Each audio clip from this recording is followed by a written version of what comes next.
Here's a clean, student-friendly digest of Chapter 1.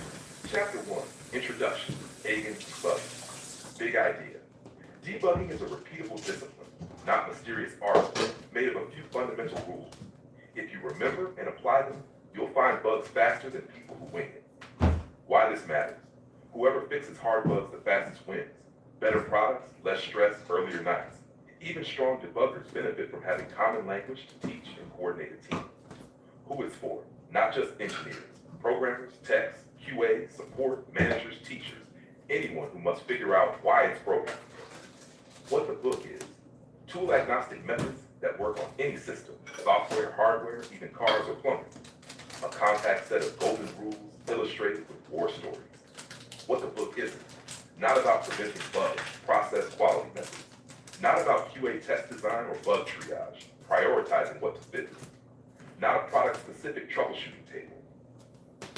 Debugging versus troubleshooting. Debugging. Find why a design doesn't work as intended. Troubleshooting. Find what's broken in a particular instance of a known good design. The rules help with both, especially with new unknown problems where lookup tables fail. Style notes. War stories are real, but details are anonymized. Examples reflect the author's background. Principles are universal. Promise of the book: you'll learn 9 rules, each with stories, patterns, and variations. Apply them, and your efficiency goes up. Cape optional. Quick application for C++ labs used today. 1. Treat debugging as a process. Reproduce, minimize, observe, isolate, fix, verify. 2. Keep a tiny debug log. Commit messages work. Prefer evidence over guesses. Breakpoints, watches, assert, logging. 4. When stuck, bisect the code path to find the first wrong value. 5. Change one thing per attempt and rerun the same repro. 6. After a fix, prove it with the original repro plus edge cases. If you want, paste your current failing C++ snippet, and I'll walk it through this flow.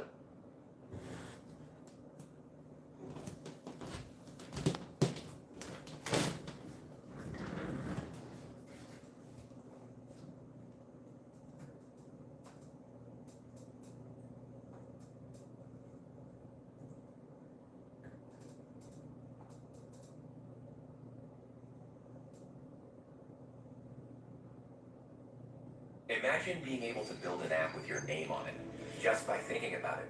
Meet Base 44, a complete AI creation platform. Describe what you want, and watch it take shape. You can plan, customize, and expand in any direction. From tools built for one, to platforms ready for many. From passion projects to enterprise-grade systems, everything is built in. Jensen Huang, co-founder and CEO of NVIDIA, the company that is at the heart of the AI revolution, recently made a comment about what kids should learn in the future. And let me spoil it to you, it's not computer science or programming. I want to say something, and it's going to sound completely opposite of what people feel. You probably recall, over the course of the last 10 years, 15 years, almost everybody who sits on a stage like this would tell you it is vital that your children learn computer science. Everybody should learn how to program. And in fact, it's almost exactly the opposite.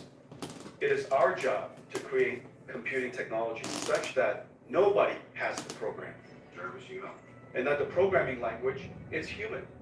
At Symfonics, a full-service AI agency that I'm a co-founder, we had a close relationship with NVIDIA. And later in this video, I will include a clip of what Jensen said people should study, which is also in alignment why we're expanding our team with people like Amy Zolotov, who comes from healthcare. Collectively, we trained and taught close to 20,000 people at this point, from people at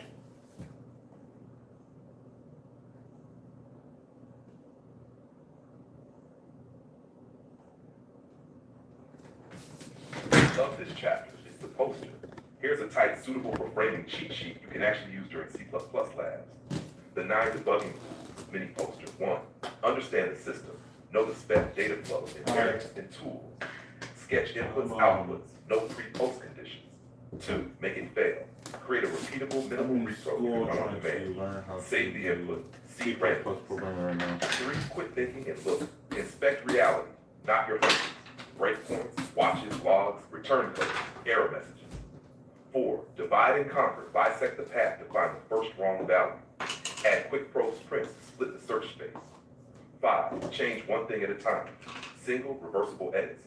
Rebuild and rerun the same repro after each change. 6, keep an audit trail. Write what you tried and what happened. Use small commits or a notebook. Try A, still fails. 7, check the plug. Question assumptions and obvious stuff. File paths, build config, input format, init bounds. 8, get a fresh view. Explain it to a rubber duck peer or TA. Share symptoms repro, not theories. 9, if you didn't fix it, it ain't fixed. Rerun the original repro in edge cases. Understand the root cause. Add a test so it can't return.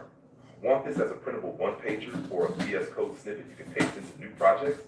Say the word and I'll generate it now.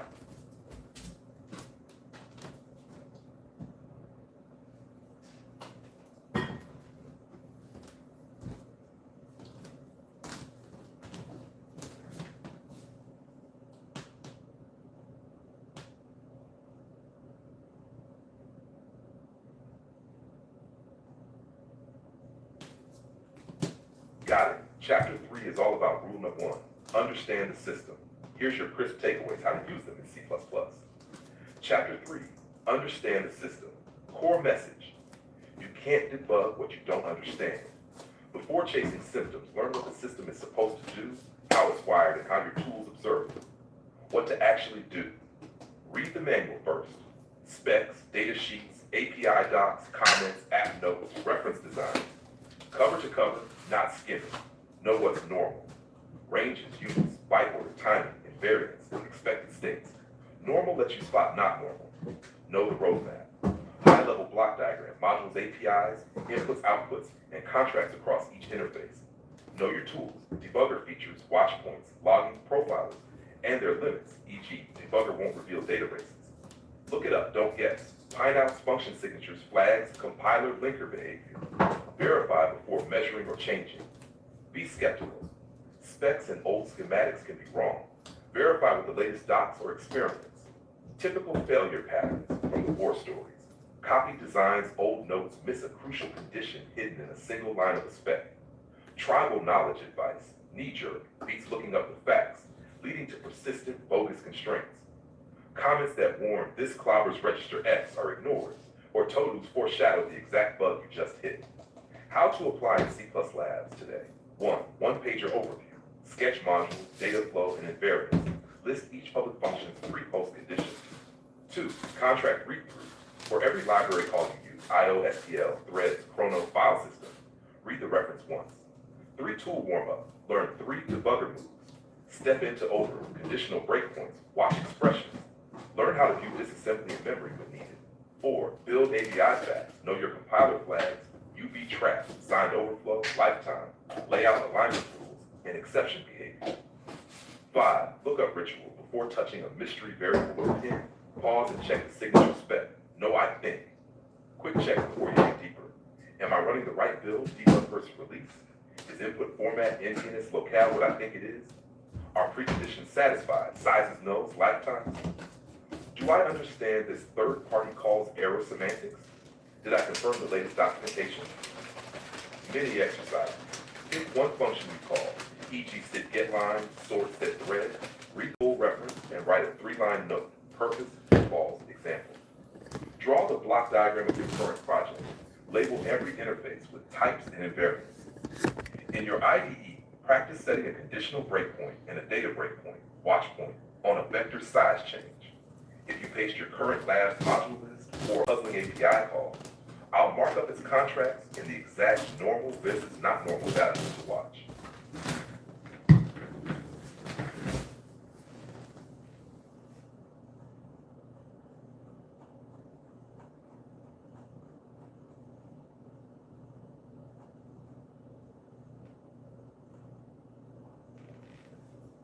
Here's your tight, lab-ready digest of Chapter 4, Make It Fail plus Concrete C++ Tactics. Core idea, no repeatable failure equals no real debugging. Your first job is to turn it broke once into a minimal deterministic repro you can run on demand. Why you refail it? 1, so you can watch it, inspect state at the moment it breaks. 2, so you can narrow causes, see which conditions matter. 3, so you can prove the fix. Old repro fails 100%, new code passes 100%.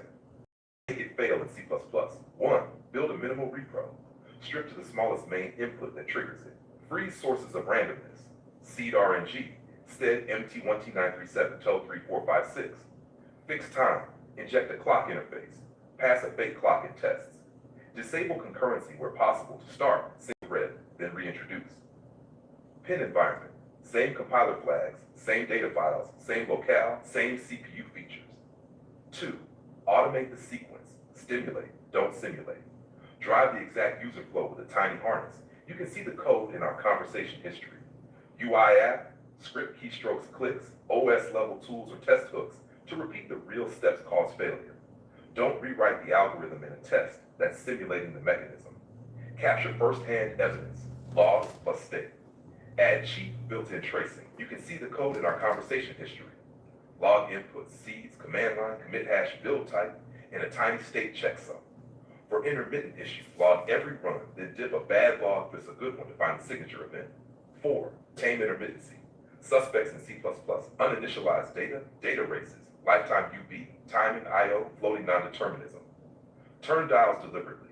Initialize memory. Compile with sanitizers. Fill buffers with sentinels. Stress timing. Run with thread sleeps, jitters. Change core affinity. Stress IO. Shrink buffers. Throttle disk. Randomize packet delays at a higher level. Stress environment.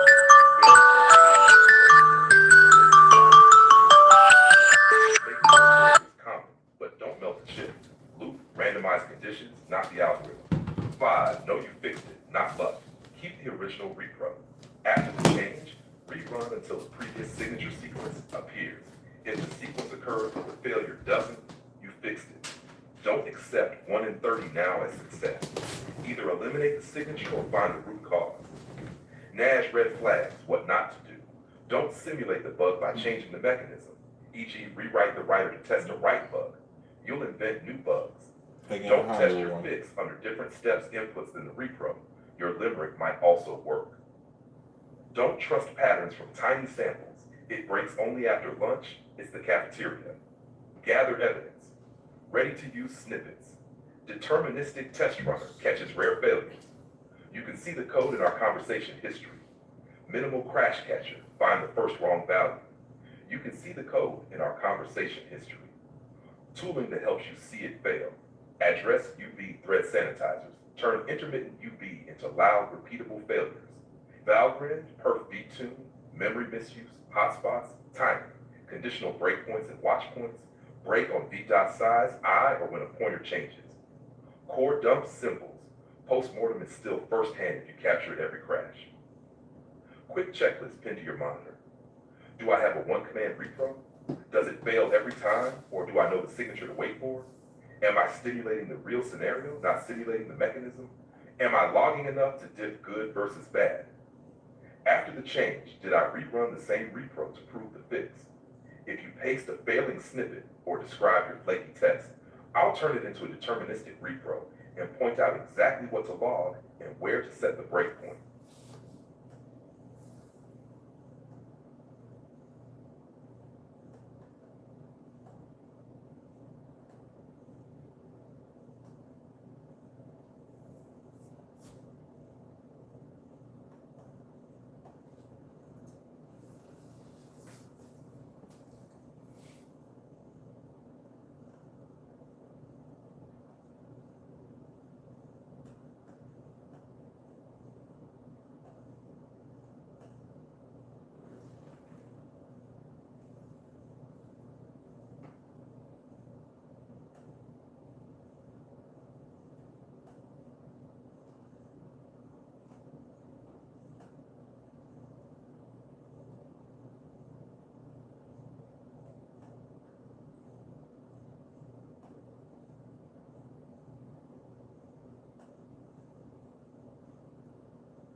Dogarli, and I'm excited to introduce you to this course. The Programming 1 course covers fundamental computer science and programming topics such as algorithms, software problem solving, input-output, control flow, functions, object-oriented programming, and references. Students will learn how to program software in a modern, high-level programming language. In addition, we will explore the differences between data types within programming languages and create, edit, and use functions and procedures to modularize code. During your time in this course, you will have different types of learning experiences. You may also see different faculty and presenters in various lectures or videos within the curriculum. These subject matter specialists are here to help enrich and expand your learning in this course. As your primary instructor for this course, I'm here to support you through this curriculum. Please refer to my contact information in the LMS and reach out anytime you have any questions or need assistance. On behalf of everyone at Fullsail University, we're so glad you're here. Welcome to the stream. I'm Looking forward doing to my helping homework. support your goals, I'm and I know you will do great taking things. programming 1 at Fullsail University, and I'm 42. I'm 42, single, married with a 20-year-old daughter, and I have to work 8 hours a day to take care of myself. And I'm getting tired of the world trying to convince everybody that black people are stupid, dumb, lazy, don't want to make an effort. I'm tired of people trying to say that men don't want to be fathers, men don't want to be active, don't want to make an effort. Like, this is what real life being an adult looks like. I started my life at the age of 19. I wanted to live my dream and do what I wanted to do. I wanted to be honest, kind, humble, and respectful. And instead of being able to do that shit, I got fucked over by society and told that everything that went wrong in my life was my fault and that I wasn't trying hard enough. The school did the same thing. They gave me a 28 on my grades because they told me that I was using ChatGPT to cheat. I'm using ChatGPT to learn because nobody wants to teach. So those are two different dynamics. So that's what's going on. There's a difference between cheating and learning, and that's what that's why I'm streaming me doing my homework. You may also contact me via the message system of Fullsail University. However, while I do my best to keep up with the messages I receive here, please be aware that given the volume of notifications I receive from the platform, these messages may take longer for me to see and respond to. As a result, if you have messages on FSO via assignment, feedback, or direct messages I have not responded within 24 hours period, please follow up by contacting me again via the alternate communication method, Discord, email. I am typically available for regular hours on Tuesday and Thursday, 2 p.m. to 10 p.m. Eastern. During this time, this is just a schedule. During this time, I will be active on Discord, answering student questions. If you need assistance, please be sure to Please be sure to first post your question in the PG1 discussion channel before messaging me directly. This will make it easier for me. I believe this is the PG1 discussion channel. Before messaging me directly, this will make it easier for me to keep track of students' issues and for other peers or instructors to offer help if I am unavailable. Again, if you reach out to me and have not heard back within 24-hour period, please send a follow-up message. Schedule one-on-one sessions. If you need some one-on-one time anytime during the week, please message me through Discord and provide several times. Minimum of 3 different 1-hour times blocks that we can meet. Please make sure to request office hours at least 24 hours in advance. Hello, welcome to PG1. The objective of PG1 is to begin building the foundation of your continued study in programming and ultimately the foundation of your programming career. It is important to note that programming is not just writing program code in a particular language. Instead, it is a systemic approach to creating solutions to problems using the computer running software that you develop and implement. Course overview. Hi, I'm Doug, and I'm the primary course director of Programming 1. Whether you're a student interested in software development, mobile development, game development, simulation and visualization, or just somebody looking to expand their skill The set, wallpaper is the mother welcome to goddess. the I'm first step also of your software engineering journey. I wanted to take some time to set some the wallpaper is the mother goddess. I'm also a writer. The mother goddess destroyed existence and that which encompasses it and recreated it to give herself infinite experiences, and give herself infinite life and infinite experiences. And she took everything that exists and converted it into her own perfect system. It's a multiverse cosmological story that I'm writing as part of my other love, which is writing.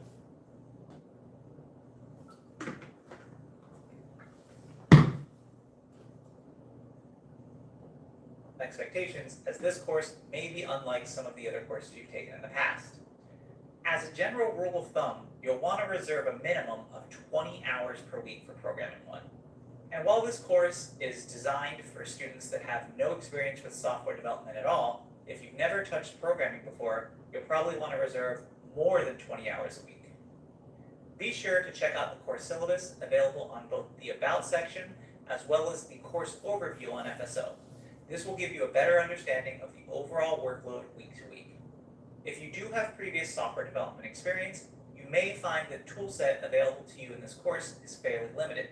That's because this course focuses on developing fundamental skills in both programming and problem solving. It's important to note that while students are both allowed and encouraged to do their own independent research, you will not be able to incorporate any external concepts within your code that are not directly referenced within the course materials. You can find more information regarding these limitations under the External Resource Use Policy within the Academic Integrity and Proper Use of Sources Knowledge Check. Programming 1 is both an immediate reschedule and 2-attempt course. This means that if you are unable to complete Programming 1 on your first attempt, you will be immediately rescheduled back into the course on the following month. However, if you're still unable to complete the course on that second attempt, a member of the Emerging Technologies team will reach out to you in order to determine your best path forward. This may include a third attempt on the class, but may also include considering a change of enrollment. You can find additional information on the 2-attempt policy under the course overview on FSO. Finally, myself and the rest of the PG1 team are passionate and invested in the success of every student who comes through this course. As a result, we offer a wide range of support options, including several live lectures, virtual open lab sessions, and support on Discord. However, we also understand that it may be difficult for some students, including those encountering external stressors, to keep up with the pace of the course. If you find yourself falling behind for any reason, you are strongly encouraged to reach out to your student advisor, as they may be able to support you in ways that the PG1 team cannot. This may also include temporarily dropping the class and revisiting it at a later time when you are both adequately prepared and refreshed. After completing this assignment, your next steps will be to review the Getting Started with PG1 assignment, which will walk you through installing the necessary software for the course. In addition, you'll want to make sure to take note of the live lecture schedule as well as the virtual open lab schedule, both available on FSO. Again, welcome, and I'm looking forward to another great month of PG1.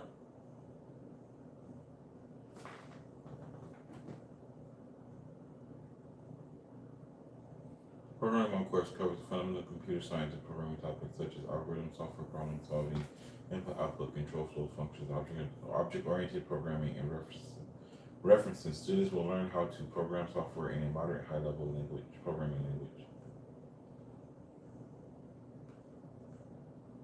This is, I think I already have this, the syllabus.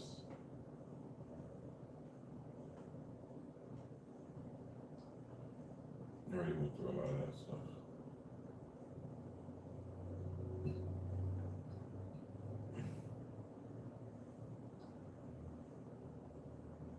Tips for success in PG1: be engaged in the class, read the material posted on FSO, take part in discussions in Discord, look for answers online, ask Google or Bing for help, ask and answer questions in the online forum. Don't let yourself get bogged down.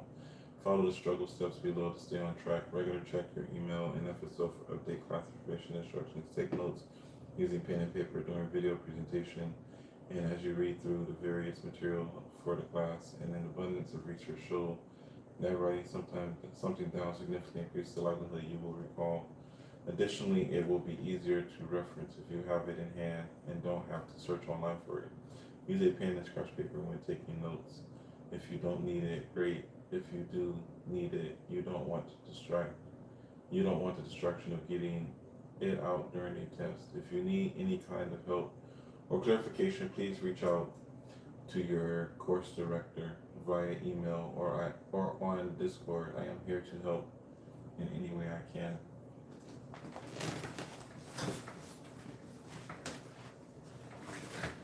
Use a pen and a sheet of paper, and use a pen and scratch paper when taking the test. I have the remarkable tool digital paper.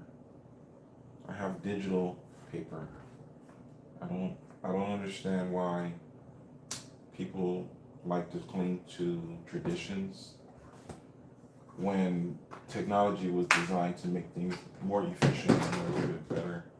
There are nuances about paper, and there are nostalgic things about certain ways things should be done, but we're moving forward. And just like they want us to use a sheet of paper to take notes when it's slow and inefficient, what's the point? What's the point? There's no point. There's really no reason to. I can put PDFs on my Remarkable 2 and take notes directly on top of PDF files. I have Adobe Illustrator. I can build digital documents and then transfer those to the Remarkable, and then use the Remarkable to write hand notes on top of the digital documents. There's no need to be just using pen and paper. All the advice that they're giving is meant to make you fail. If you are struggling, there are some pretty easy steps to follow. Go through the course material again. You might glean something additional information to get past the problem. Go online, search the topics you're struggling with, and review the material there. Watch YouTube videos. You find a presenter who speaks to you and makes the information cleaner. To make the information clear, watch YouTube videos. You may find a presenter who speaks to you and makes the information clear. You know who does that for me? ChatGPT. ChatGPT makes the information clear. Just write some code. Occasionally, simple doodling will illuminate the answer. Post your questions on the topic you are struggling with to the class in Discord. This is very helpful for 3 different reasons. It gives your classmates a chance to explain it. Explaining/teaching the topic can increase their depths of knowledge. You probably have classmates who are having the same struggle, so any answer to you is an answer to them, and it lets me know there is a problem that I need to address. In addition to the resource provided in the research assignment, you can also utilize the Fullsail library resource in the course. For example, you could search the COLA online library catalog for C++.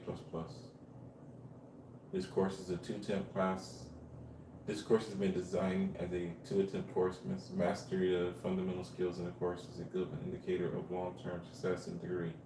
This course must be successfully completed within 2 attempts. We encourage students who have taken this course more than once to consider the following steps before continuing with the degree. Consider whether the program will fulfill your personal and professional goals. It will fulfill my personal goals, not my professional goals. No one's going to hire a 42-year-old African-American male into a programming, into a video gaming studio. It's not going to happen. Would a different degree program be a better fit? Speak with academic advisors and support Fullsail.com. Use your classmate Discord channel to reach out with any questions. If you don't see your class channel, please reach out to your instructor right away. You can request a 20-minute one-on-one with your instructors to ask questions about the material. Consider reaching out to your program director for any questions you might have about your degree program. You can find info about this at fullsail1.com. This course includes a minimum of 11 live lectures for online students. Attendance is always optional, but you are strongly advised to review the post-lecture archive. Lecture dates and times will typically be Monday, Wednesday, and Friday morning at 9 a.m. Eastern Standard Time, but may differ slightly depending on holiday schedules. To view lecture schedules, join live lectures, and watch archives, you can use the meeting section on the left-hand side of FFL. Attending live Zoom links for live lectures can be available under Meeting tab. In order to join a live lecture, make sure you are logged in with FSO student email. Reviewing archives. The Meeting tab is also where you will find lecture archives in order to view them. Select the past tab on the top and then click the recording. Please note, if a lecture has just ended, it may take some time before the recording is available. Depending on your section, your course director may also offer additional live lectures. Make sure to check the meeting section and pay attention to the course announcement for more up-to-date information. 16-second video.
Depending on your section, the course director may also offer additional live lectures. Make sure to check the media section and pay attention to the course announcement for more up-to-date information.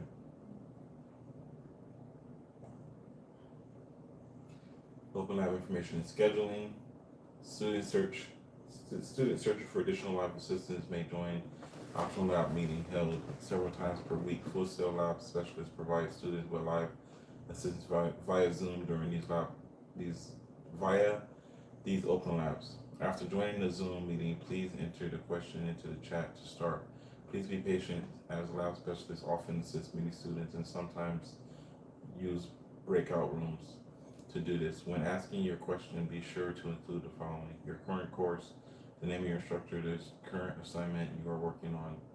To help aid the lab specialist in assisting you, please provide any of the following information available. What are you trying to do? What is happening instead? What, if any, errors have you received? What do you think the problem could be?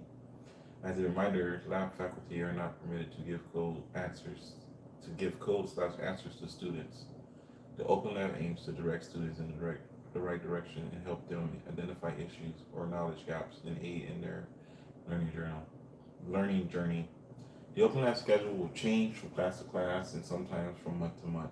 Below is a posted SharePoint embedded that displays this month's current Open Lab schedule. In addition, a direct link to the Open Lab schedule on the share post is also available below.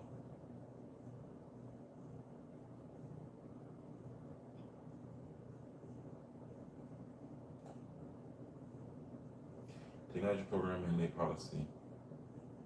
Confirm that you understand technology program and lay policy. Critical and specific specifications. The assignment/lab/discussion due date are listed at FSO. Always check FSO for the current due date. No assignment lab discussion will be accepted after the last day of class, defining as the day of the final exam without prior written approval from your instructor.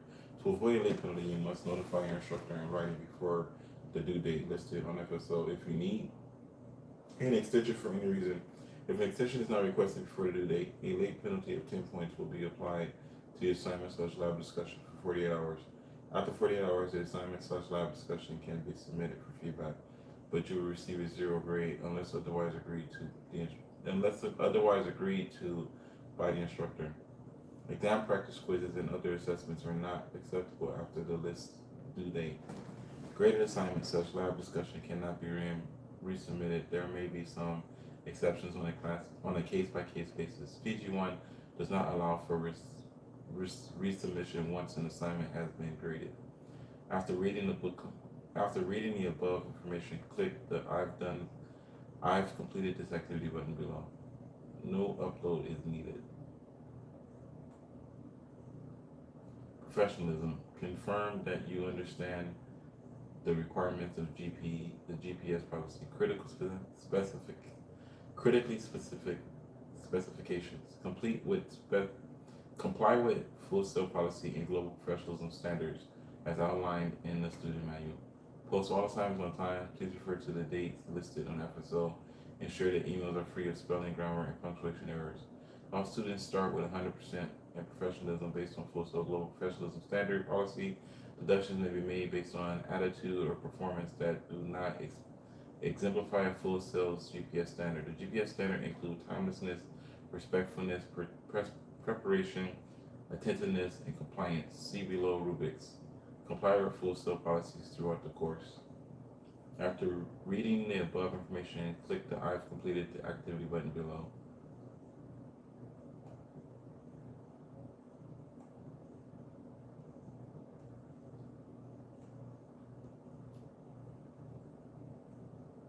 Plagiarism.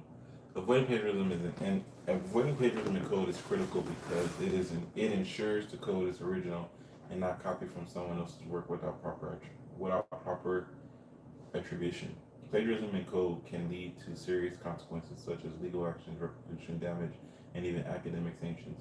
In the context of Fullsail University, plagiarism in the programming code violates the institution's academic integrity policy. The university expects its students to create original work and to credit the source they use in their code properly. As such, it is essential for Full Sail students to understand how to avoid plagiarism in programming code. In the assignment, we will review Full Sail University academic integrity policy and explore how to avoid plagiarism in programming code. We will examine the different types of plagiarism in code, such as a direct copy, paraphrasing, and code modification, and discuss best practices for avoiding these pitfalls.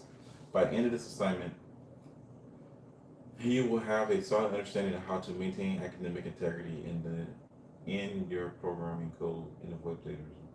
Recognize the definition of plagiarism, understanding what is considered plagiarism when dealing with programming code, recall the Full Sail University policy regarding academic integrity and dishonesty, understand the consequences of dishonesty at Full Sail University.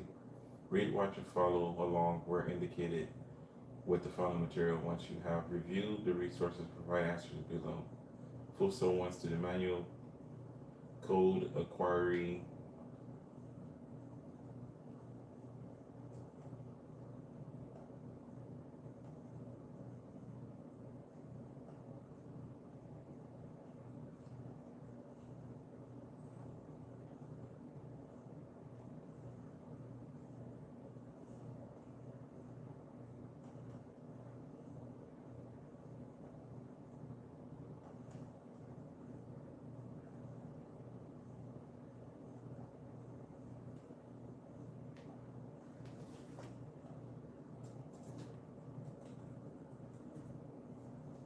actually.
Almost time to go run.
Converting. What qualifies as code plagiarism? Copying or reproducing source code without written permission from the original creator. Adapting someone else's code minimally, moderately, or including fragments of the original author's code within your own code. Converting the original code to a different programming language. Using a code generator or third-party software to complete an assignment. Using a code generator or third-party software to complete an assignment is what I'm being accused of, but that's not the same as using a computer to teach you something that you can't get humans to teach you because everybody wants you to accept the fact that you're stupid. I don't have time to be doing that.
Examples of submission types that could contain academic dishonesty. Choose all that can apply.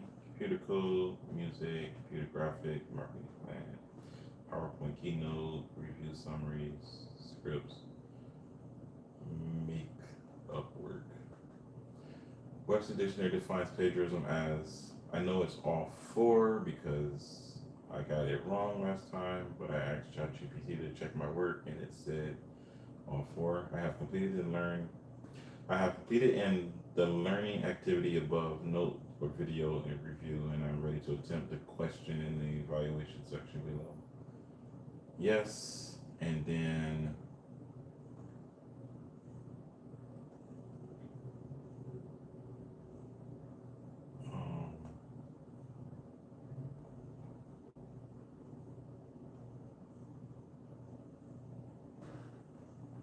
and what's the best way to do this? I guess, can I do it this way? Yeah.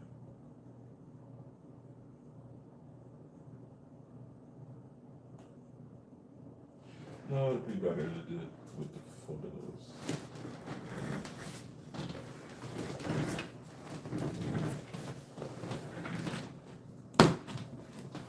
It's gonna be easier and faster to take photos.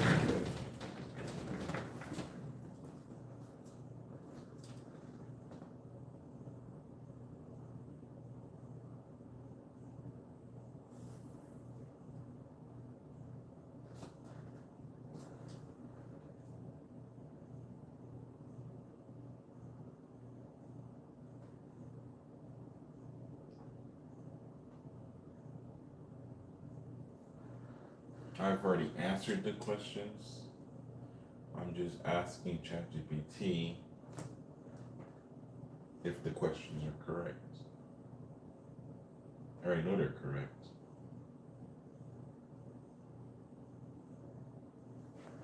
And there's something that you have to understand about the process of learning. If you do the actual work and you have a teacher provide you with the feedback, that's how you learn. When humans make a mistake, we don't always internalize what the mistake is or have an understanding of what that mistake was. So we need someone to provide us with feedback. What we don't need is bullshit. We don't need to be yelled at. We don't need to be disrespected. We don't need to be made to feel like we're losers and we're failures and we'll never be good enough. All that extra energy in the human condition is counterproductive. So when I'm able to answer questions from my limited understanding and then get the feedback on why my answers are wrong, that's what academic teachers are supposed to be doing that they don't do, because the school system's not meant for us to actually be successful. Or the school system's designed to perpetuate the societal norm that we see. All the people in the world that are educated are not standing up to protect the uneducated from the corruption, because they are in compliance with the corruption, and that's the part that seems to escape everyone. The most ignorant people in the world are the ones that are actually formally educated. They're the ones that go along to get along more than anyone else. It doesn't bother me that some uneducated person in some backwater part of the world has a ignorant view of the world because they're ignorant. It bothers me that someone that has spent 6 to 12 years in a college setting can look at me like a Charlie Kirk, can look at me and still carry those same biases and prejudices with the understanding of all the information at hand, and able to actually do the statistics and probability and can run the numbers and can understand the values and still choose to look at the data and say, I disagree with the data. I believe that I am superior to people that have darker skin than me. That's the thing that bothers me more than anything else.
1 second.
Come on.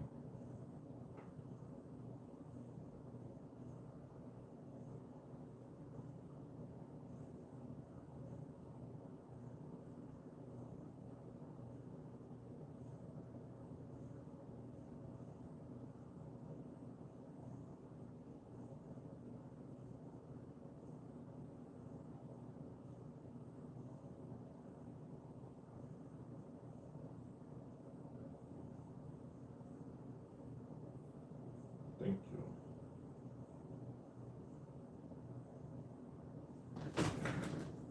Where was I putting on close to knees?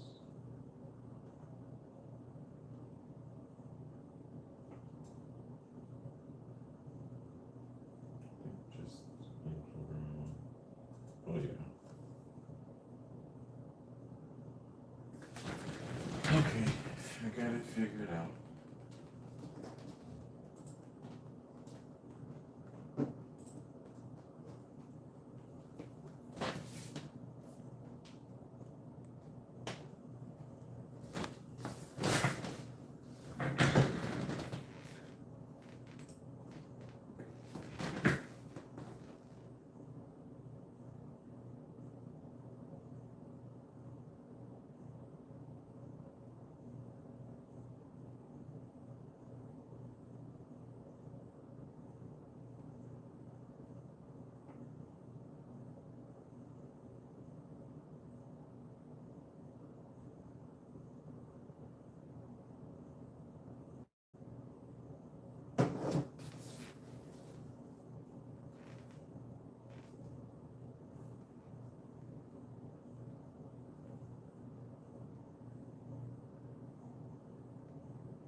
Discord, created by 2024 Fullsail design graduation.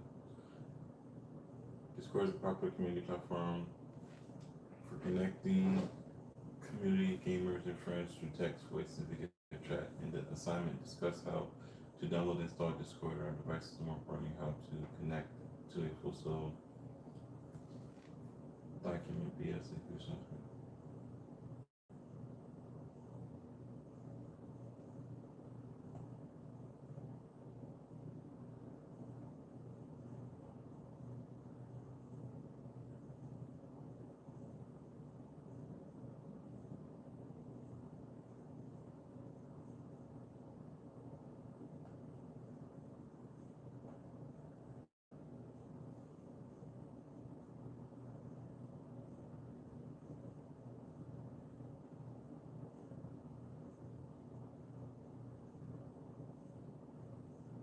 Hi everyone, my name is Rebecca Carroll. I'm one of the department chairs in the Department of Computer Science here at Fullsail University. We've had a little bit of a change with how our Discord role management operates, and I wanted to update you on the change and how to go about changing your access to your different courses as you move through your degree program. So I have an example student named Jane Doe, and I've opened up our Discord here just to the base that you see when you log in. I think normally if you've already accessed a class before and you've already interacted with discussions, you should also see some channels for that previous course. So in addition to our announcements, we have our server rules, our server FAQ, and you'll see down here, this is the secret sauce. This is the select your course channel. So I want you to select that course, and from here, you'll be able to ask for a role. Hi everyone, my name is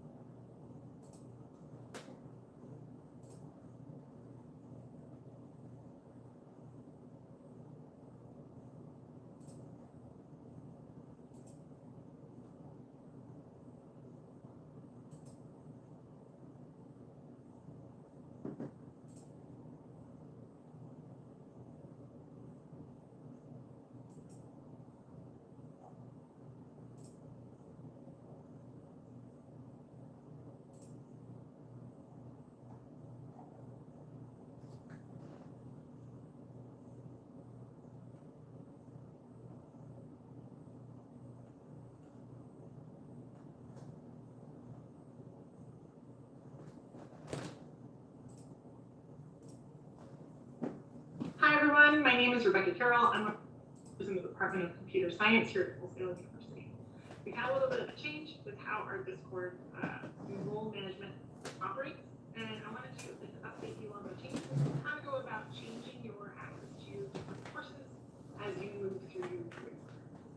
So I have an example student named Jane Doe, and I've opened up her Discord here just to the base that you see when you log in. I think normally if you've already accessed a class before and you've already interacted with discussion, you should also see some channels for that previous course. So in addition to our announcements, we have our server rules, our server FAQ, and you'll see down here, this is the secret sauce. This is the select your course channel. So we want you to select that course, and from here, you'll be able to ask for a role for the class that you would like to join.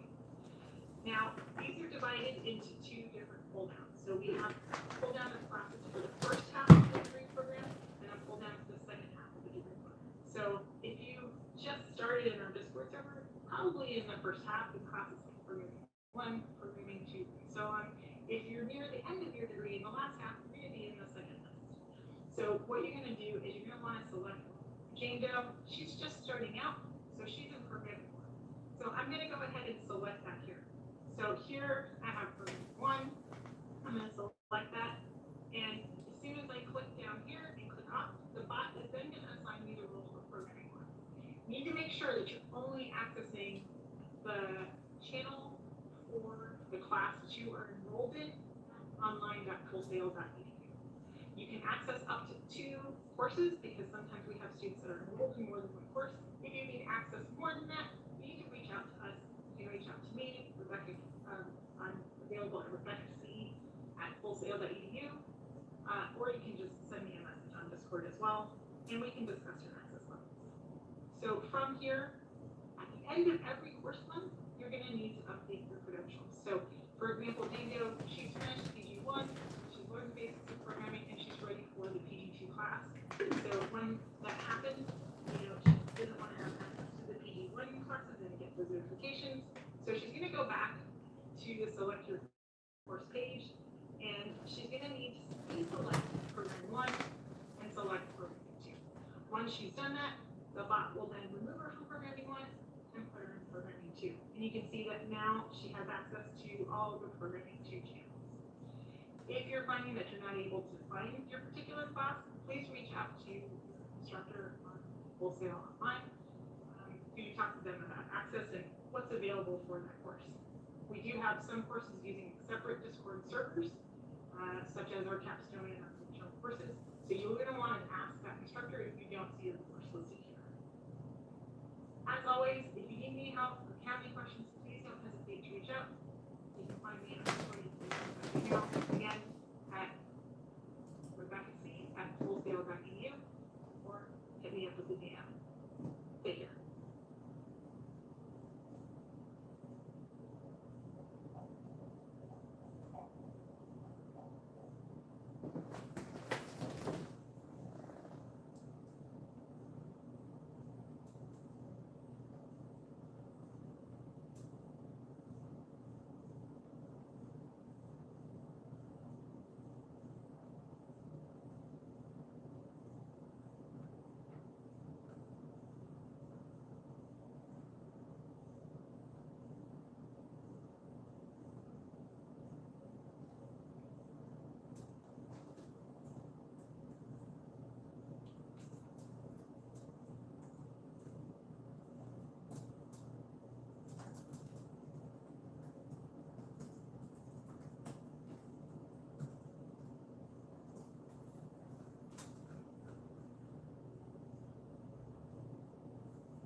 Okay, I finished that. Don't know how sensitive the Discord information is. So, and then let you guys watch that process.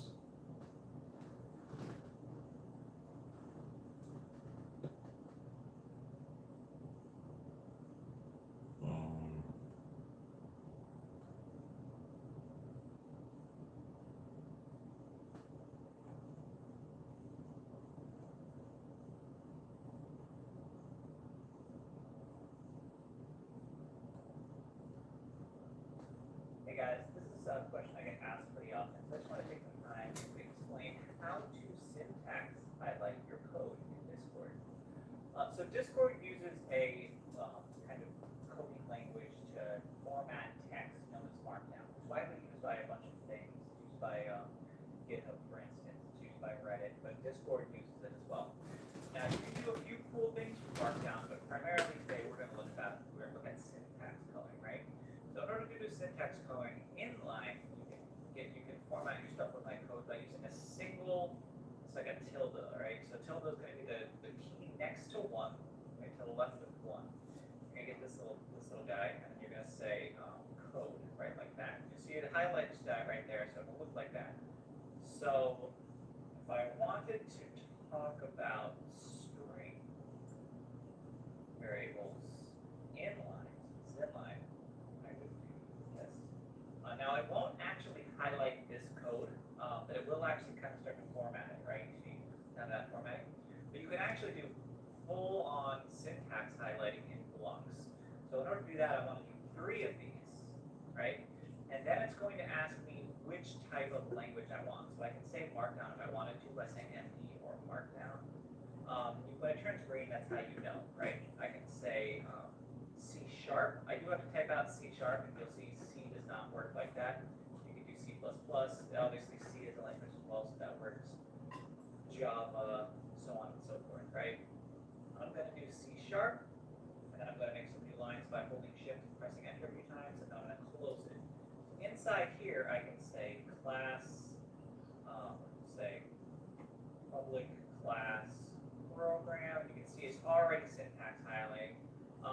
respect my tab spaces, right? So that's kind of cool too.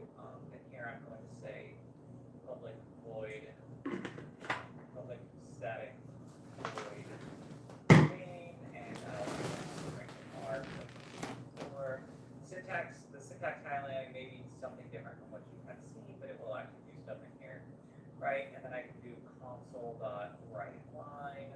This is a string. Void that. Semicolon. Let's say, string greeting is equal to hello. And just say console.writeLine. And then we can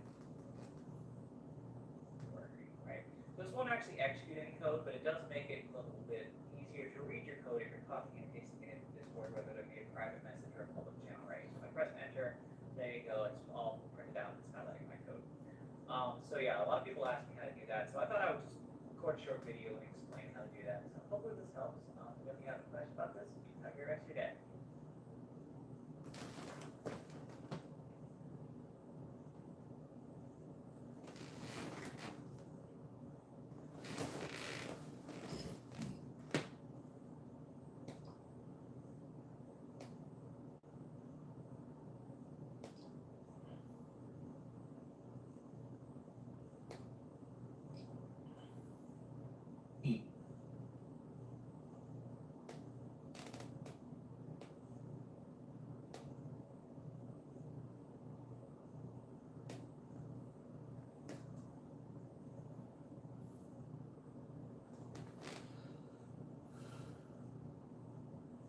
So many tabs.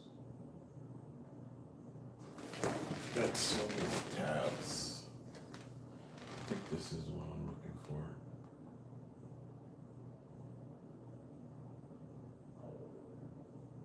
I don't know how much I was.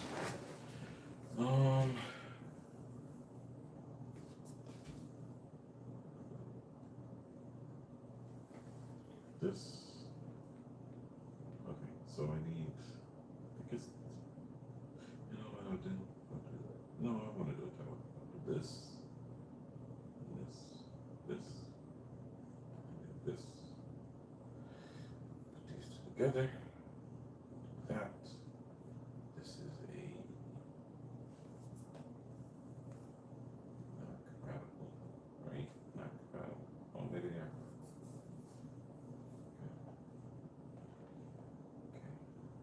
Good. And then I think there was there?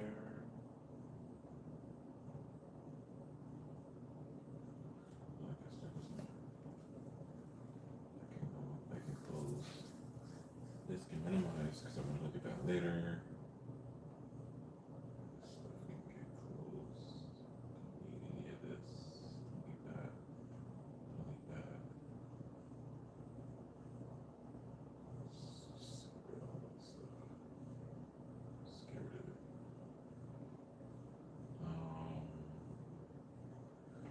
Close it down for now.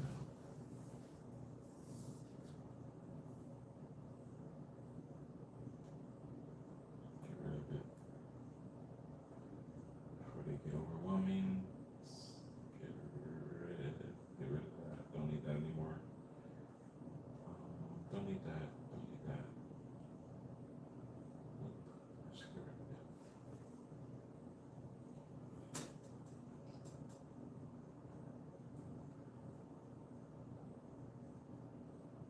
Goodbye, John Stewart.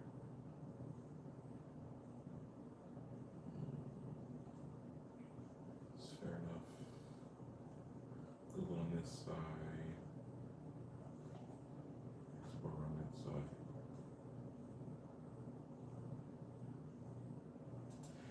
Okay, and then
This is Discord stuff, so I'm not gonna share this with you guys. I'm gonna be John hacking the Fullsail Discord, and they'll be trying to fight me because of it.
Oh, I know what this is.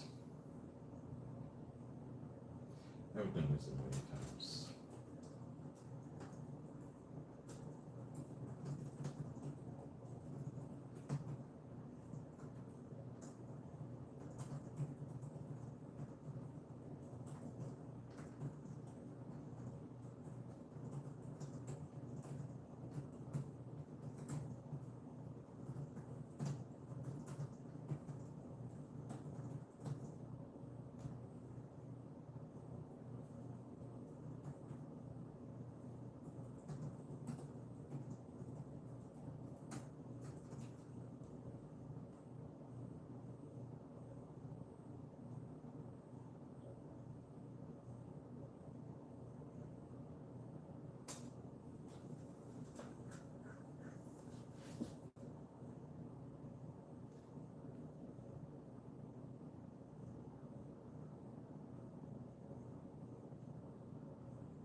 Throughout the class, you'll be working on several interactive projects. It's Runday. Let's go do this. I'm already starting to feel it. It's time to start running.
started a Life in a Jar series, and it's not doing very well. It's not that great. This probably won't do much. I think I put too much water in it. Actually, because it's not sealed very well, the water level is dropping, which is interesting. There was things moving around. It's pretty late at night. I also had this jar. I don't think anything's in here. No, nothing's in there. And the money. Here's the $5. Here's the $100. There's gonna be a change to this too. I came up with a really interesting idea. I'm gonna change this. But yeah. This is $100 bills in a jar to teach about the nuances of interest, right? I put $100 in a jar, and I'm waiting for this $100 to draw interest. So I know how interest works. I'm not stupid. The point is that I put this $100 bill in this jar, and it should accumulate. It should accrue interest, right? So this jar should start filling with money because this $100 has an interest rate attached to it. So since this jar has an interest rate attached to it, since this $100 bill has an interest rate attached to it, this $100 should start making more money, right? Because this is technically how your bank account works, right? So my bank account has $100 in it, and because my bank account has $100 in it, over time I should see money magically appear in this jar because there's an interest rate. So we'll say the interest rate is 2.5%. So 2.5% means that I should see 2.5 pennies eventually should appear in this jar. So let's see how long that takes. But right now it's run day. It's time to go run.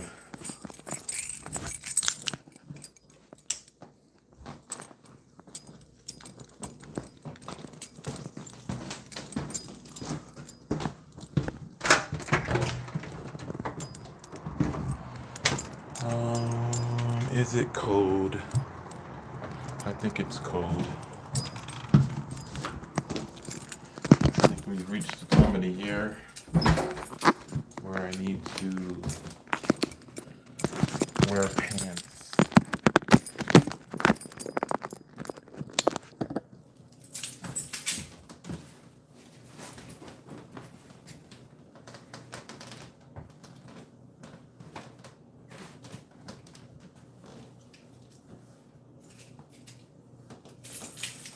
I'm already going to be sick enough, so I might as well.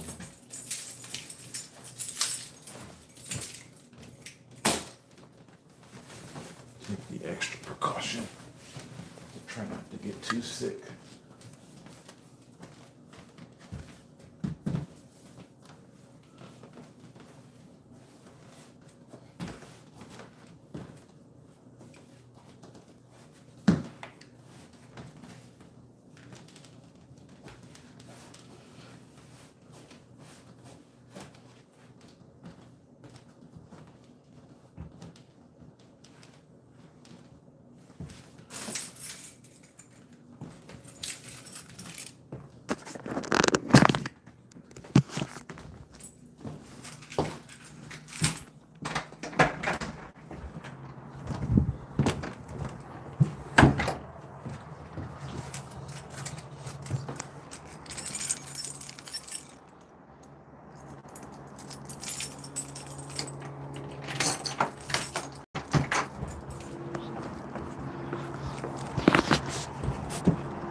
Forgot my phone.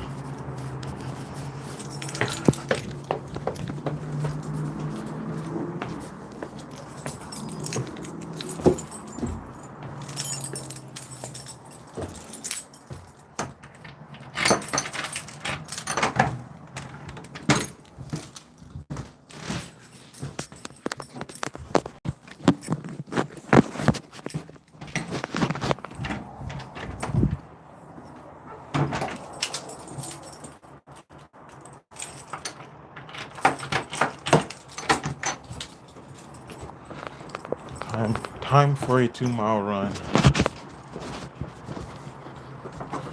run 2 miles, come back.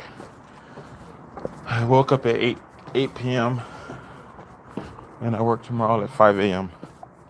And I'm trying to I got I want to finish 2 of my 3 assignments. They're not that hard, they're not that time consuming. I need to finish 2 of those 3 assignments and then organize next week. I need to be really organized for next week because it'll snowball real fast if I'm not organized.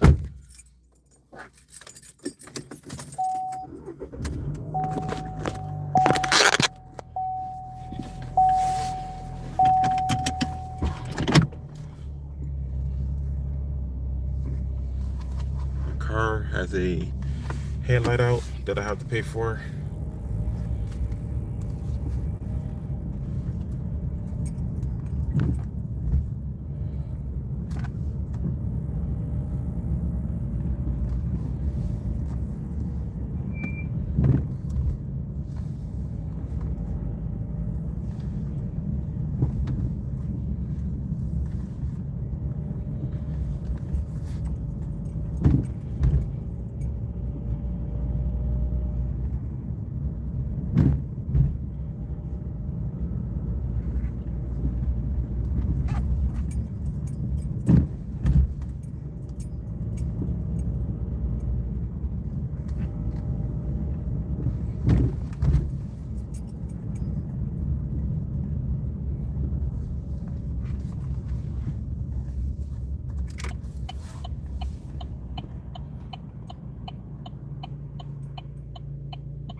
Let's go run.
To find myself again, my walls are closing. Without a sense of confidence, I'm convinced that too much pressure to take.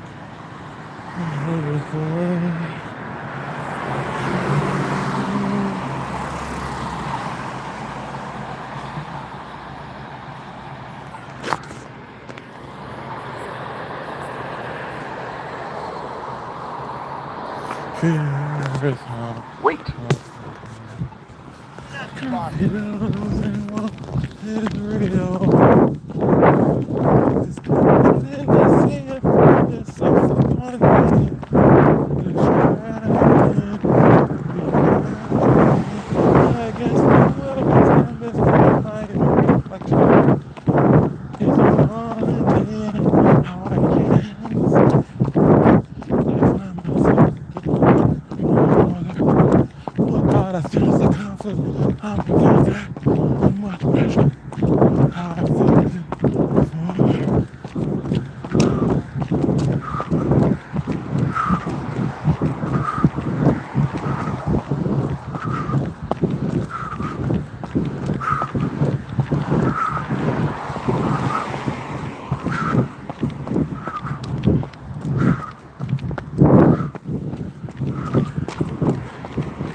What do you think the statistical probability of 3 police officers at this time of night would be?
Wait.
Hey. Hey. Hey. Hey. Alright, rockin' and holding an empty house. Oh, hold my hand, I walk you, my dear. The sky is green, I just keeping me awake. It's the house telling you to close your eyes. Someday I can't even trust myself. It's killing me to see you this way. Though the truth may vary, this shit will carry our body into shore.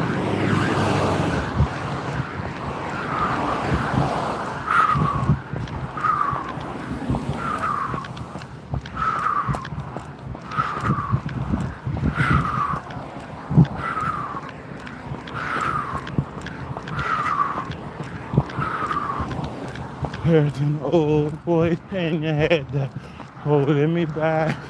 But tell her that I miss our little talks. Soon it will be over and buried with our past. It used to be as we were full of life and fun. Some days I don't know, I am alright.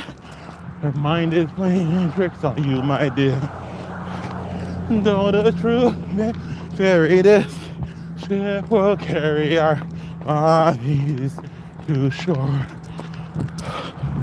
Listen to the words I say. The screams all sound the same. And though the truth may be this ship will carry our body safe to shore.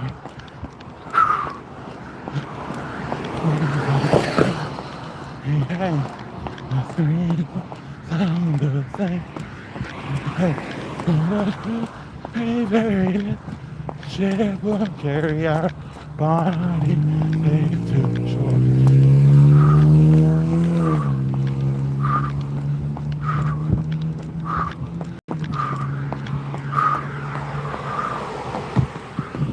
You're gone, gone, gone away. I wish you'd disappear. All that's left is close to you. Now we're tired. Nothing we can do. There's nothing we need again. Now wait for me. Please hang around. See, when I call, please. Stand as I stay. We all sound same. Very shit. Everybody came to shore. I looked at the bird. I said,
ocean, holy religion, supersonic existence, can't resist them. Clearly I found myself living inside a shell. All of the things I went through, all of my respect, others they don't reflect. All of the things that we do.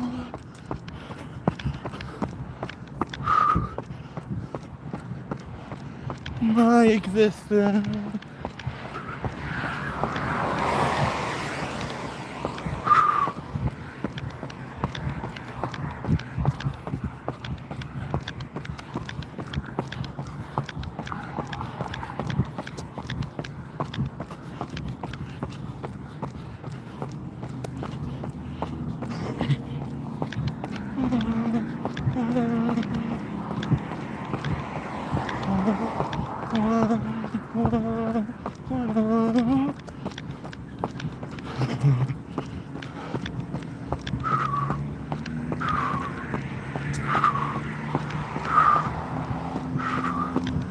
My existence, supersonic.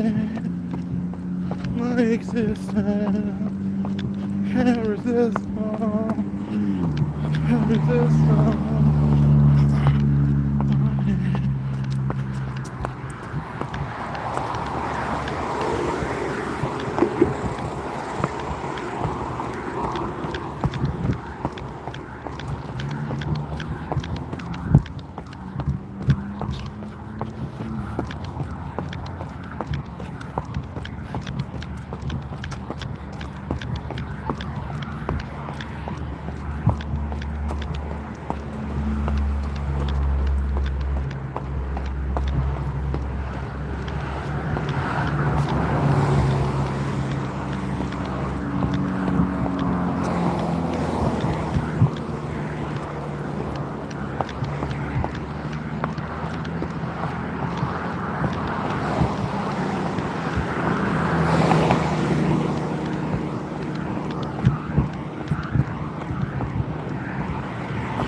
alright.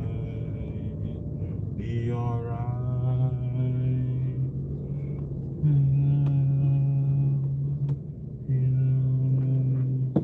Be alright. Be alright. Tell him. Be alright. Be alright. Leave the gone.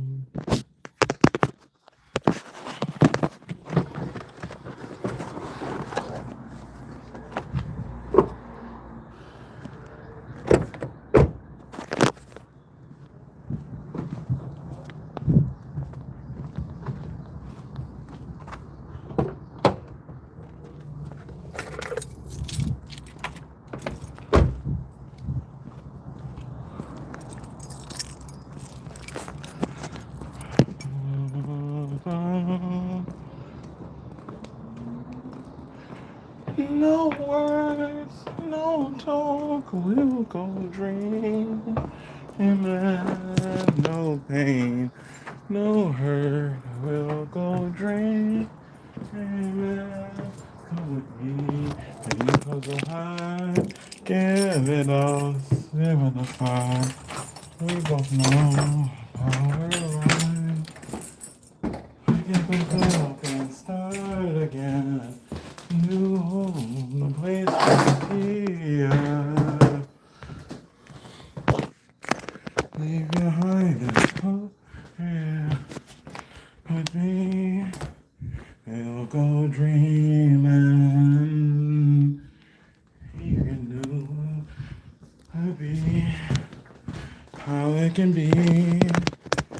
It's that you got dignity. Nothing can be as sad as that. One, two,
The image on the computer is the Mother Goddess. She's a character I created for my fictional universe.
need a second.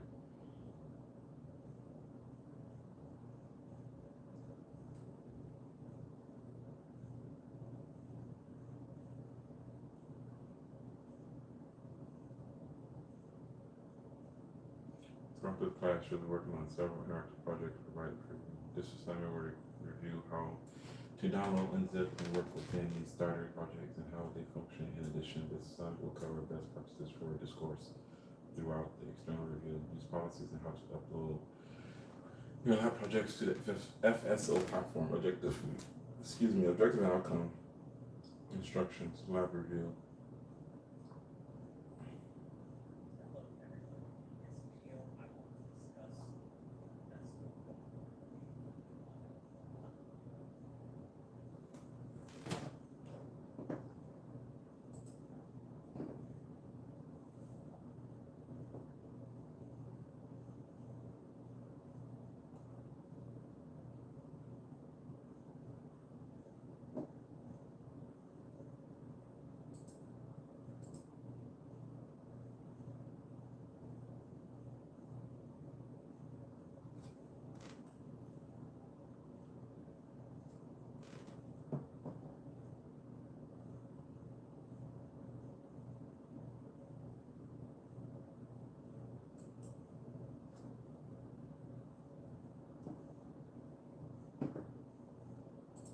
Hello everyone. In this video I want to discuss the process of going through a PG1 lab. So that includes what to expect as far as downloading an assignment down, opening up the project, understanding what the output console that looks like, and then when you're done, zipping up that project and submitting it on the assignment.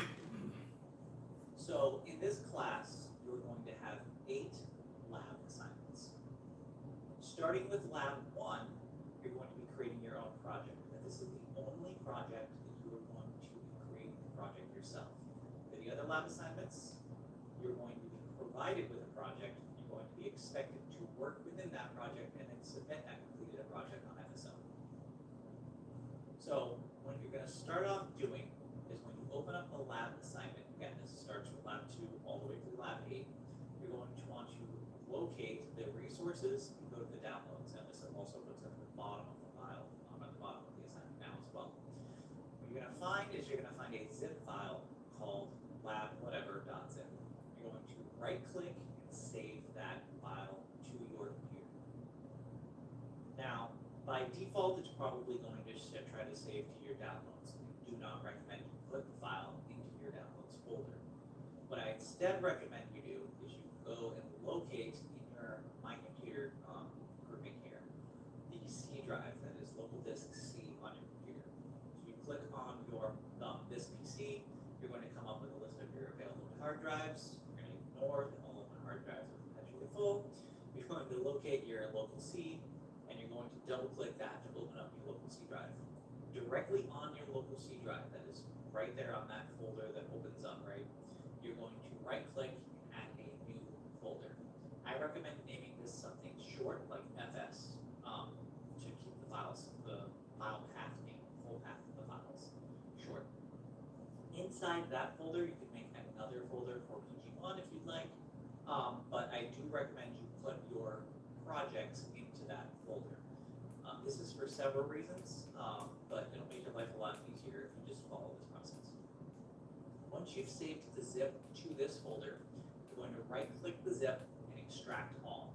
This should extract a full project folder to that location. So you'll see a dialog that looks like this. It says it's going to extract to a folder named C:\fs/lab3a. You can leave this checkbox that opens up the folder when it's done. You don't have to, but it's up to you. Hit extract, and then you should be greeted with your project folder. Once you have this project folder, it's also going to contain a folder itself. You're going to drill down into that folder and locate your solution file. That is this file here that is called lab3a.sln. You may not see that .sln if you do not have file extensions turned on. What you're looking for is that little purple icon that kind of looks like a figurine. By double-clicking this file, it will open up the project as well as all of the associated other files that it needs to run. Now, initially, when this project opens up, you're going to be greeted with a blank screen that looks similar to this. This is not the project yet. It looks like this because we have no previously opened files, right? So what you're going to want to do is you're going to want to locate the Solution Explorer. It's typically on the right side of your window here. Sometimes it is available on the left side depending on the configuration of when you installed it, but it's typically going to be on the right side. You click on the Solution Explorer, it's going to open up a panel, and the panel is going to display a list of files that are part of the overall project. So this is your solution, this is your project, and these are all the filters that you can move them off of the files in the project. You only want to be looking at the student to-do files. You do not want to look at the back-end change files. Those are all the additional tools and things that make these labs work. So you're going to be working in the studentwork.h file. So if you don't see that, just make sure to expand this student to-do filter out so you see it. And then over here, this should be the information that is displayed on the code in that student work file. For most of the projects, you're going to be working exclusively in the student work file. With 3, you're going to be working in some other files. Those files will be provided for you and will also be in the student to-do. What you're going to see within those files is a set of instructions that looks similar to this. So here's an example where it says, test 1, given an integer parameter number, return the given value multiplied by 4. An example of the provided input will be 5, an example of provided output would be 20. Then you're going to have a method that looks like this.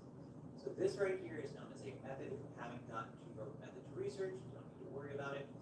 But the general idea is we are going to generate a randomized value that should result in a predictable outcome. And within these 2 curly brackets, it is your job to provide a solution that will result in that outcome with the provided input. So this is what's known as a parameter.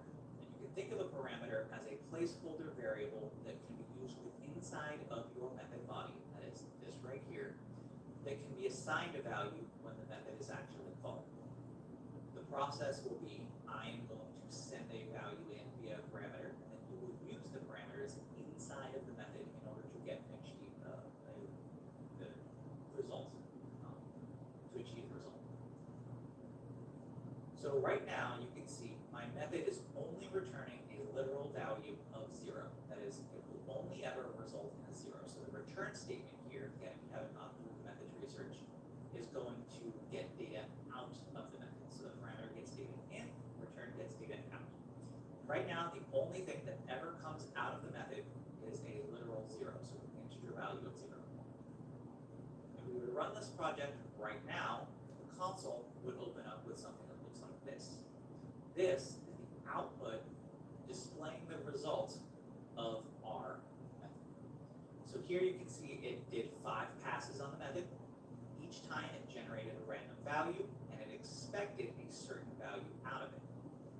So here you can see the values that were generated passed to the method. So we have 6, 10, 8, 2, and 8 again. Now the method requires that you return the given value multiplied by 4. So the expected output for each one of these provided inputs is going to be that value multiplied by 4. In our case, 24, 40, 32, 8, and 32 again.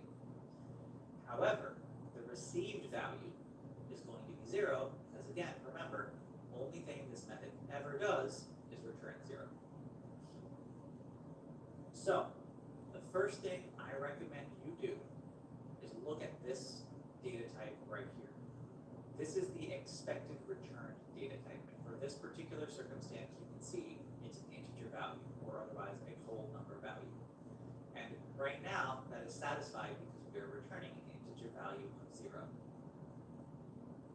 You need to identify the type of data that you would like to receive from the method, and then initialize a placeholder value that stores that type of data.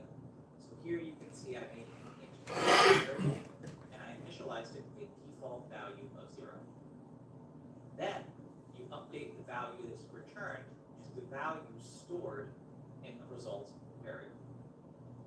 Once you've done this, if we were to run this right now, the program would be exactly the same. It would still just return out the value of 0.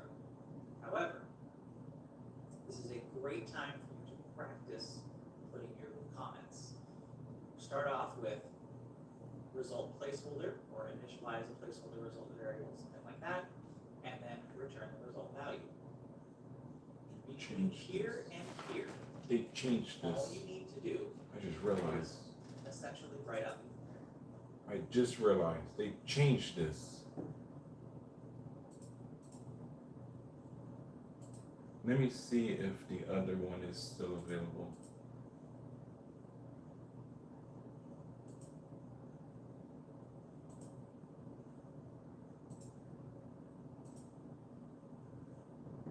Could be crazy.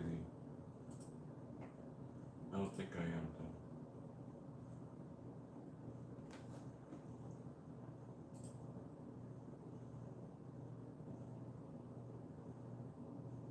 Maybe I am crazy.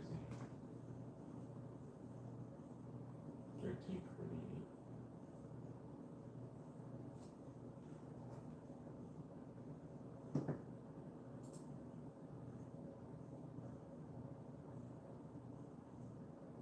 Maybe I'm confusing it with this. Let me see. I must be confusing it with lab. Yeah, I'm confusing it with this. This is, yeah, Hello and welcome to the I'm confusing it with that.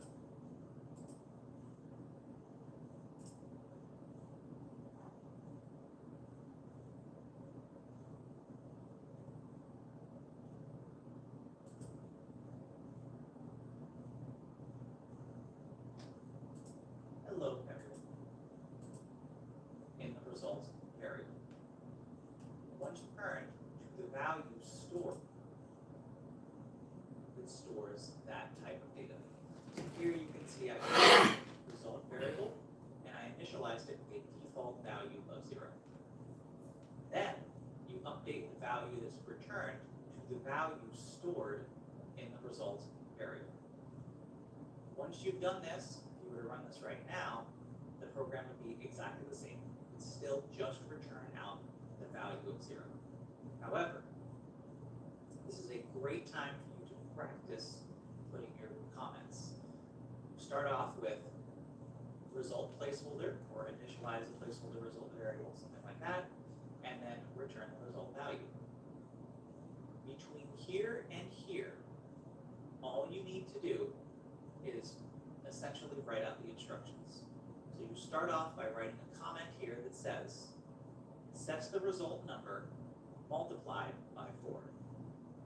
And then under this, do exactly what the instructions told you to do. In our case, we are going to set the result value equal to the number we were provided multiplied by 4. This sets the result to the actual result we are looking for, and then when we run the assignment again, we'll see this. Each one of these matches the expected result. Now, for week 2 specifically, these are going to be obviously more complex, but I recommend that you go through it in the same cadence, right? Where you write out placeholder result, you initialize placeholder result, you return that result, and then write out the steps that you believe will be the solution to the problem, the project. Then work backwards, fill those in with those code requirements, and walk to the end.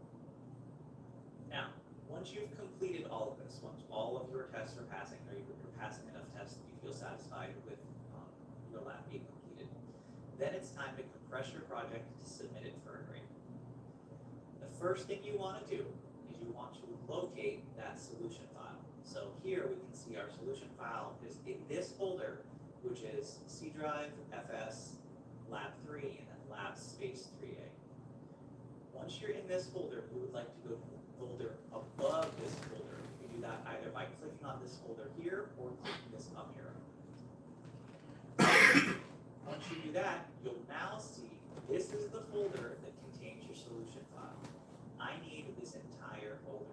That is, I need not just the solution file and not just the student H file. I need all of the associated folders and files within this folder.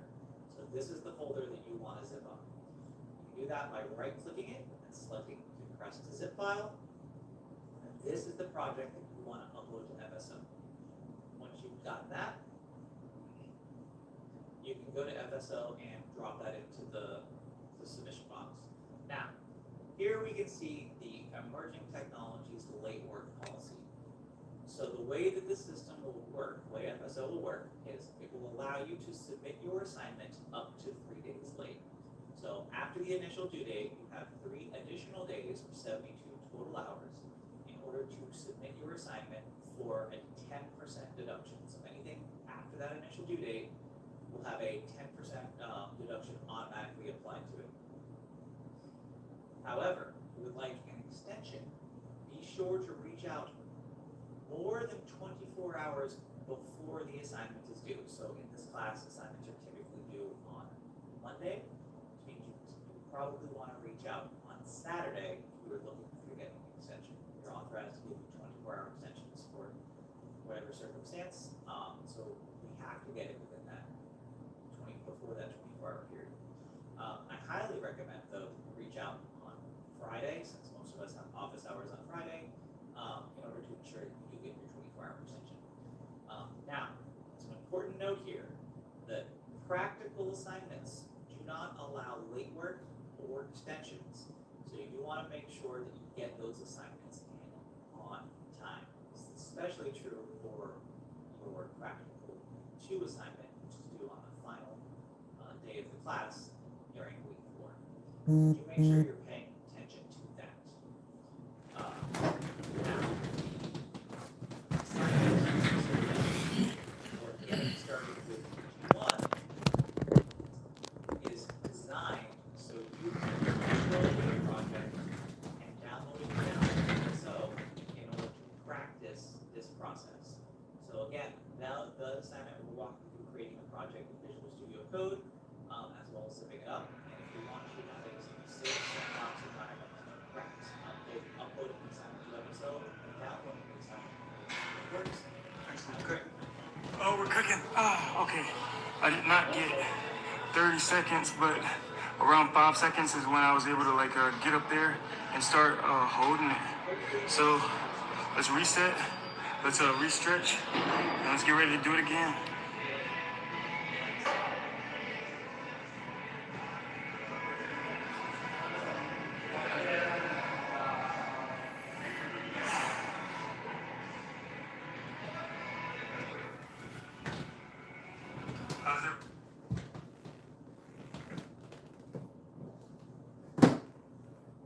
Trying to show y'all his name.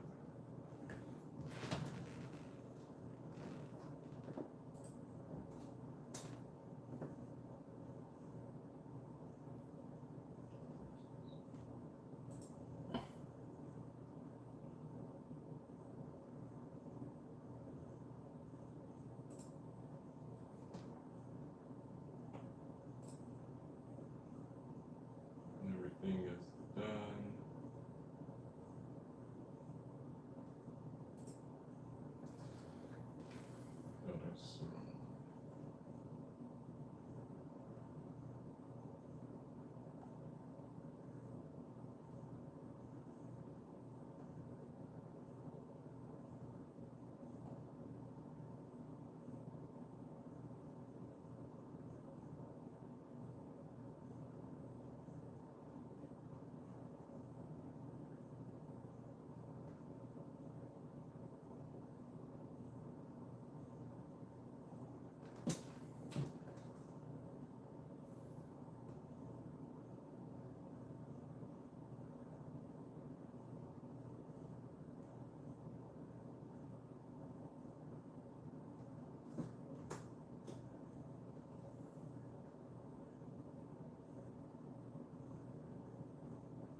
what to expect as far as downloading this down, opening up the project, understanding what the output to the console feedback looks like, and then when you're done, zipping up that project and submitting it on Amazon.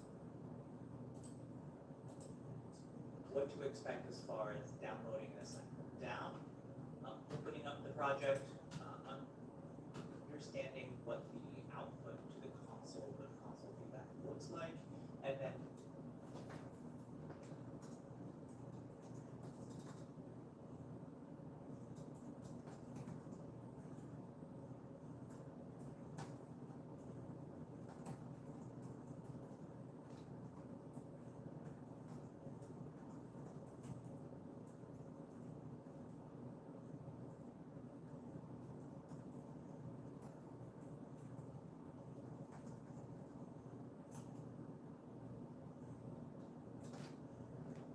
when you're done, zipping up that project and submitting it on Amazon. So in this class,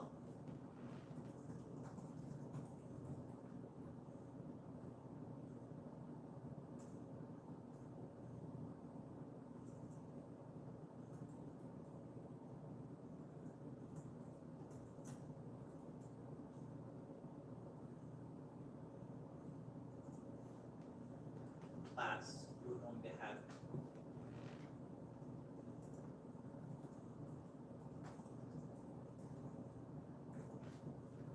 eight lab assignments.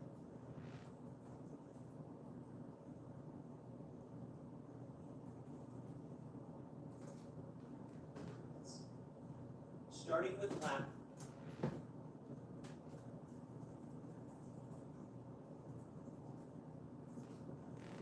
One, you're going to be creating your own.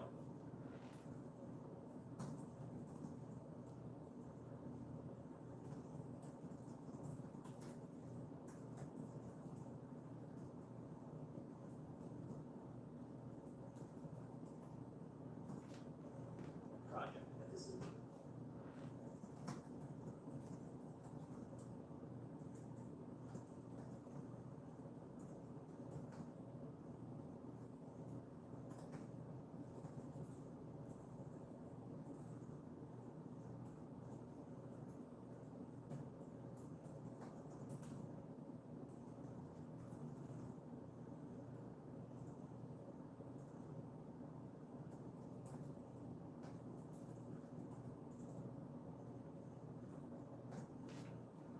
only project that you're going to be creating the project yourself.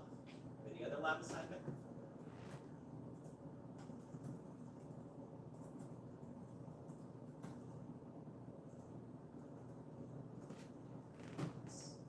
you're going to be provided with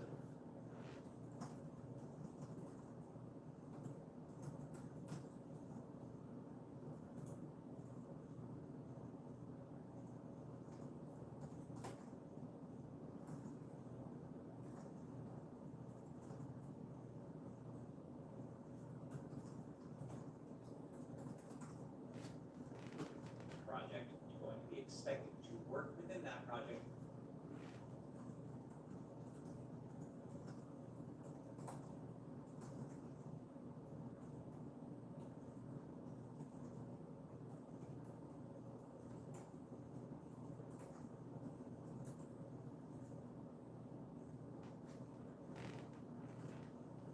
And then submit that completed project on FSL.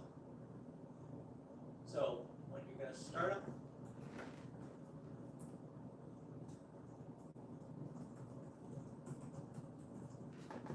up doing is when you open up a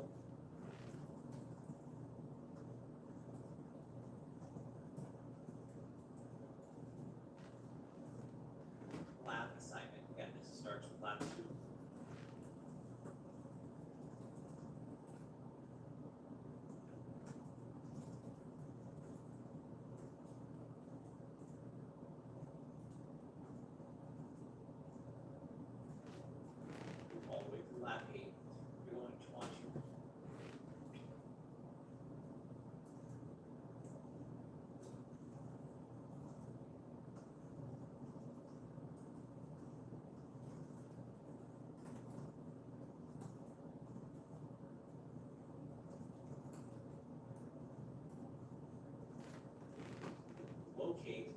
resources and go to the downloads and listen also.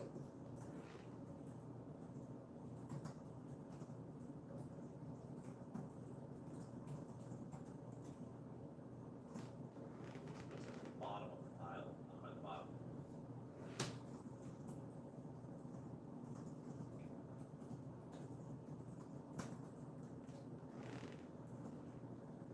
It's not now as well. What you're gonna find is you're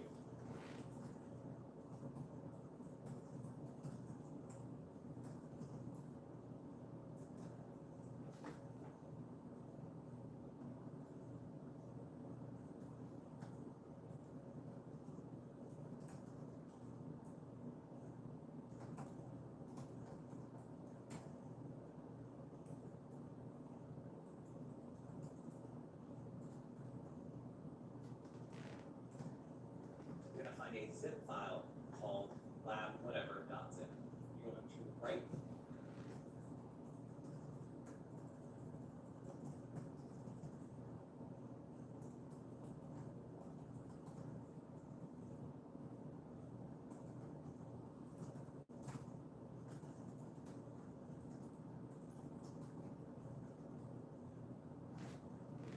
click and save that file to your computer. Now, by default, it's probably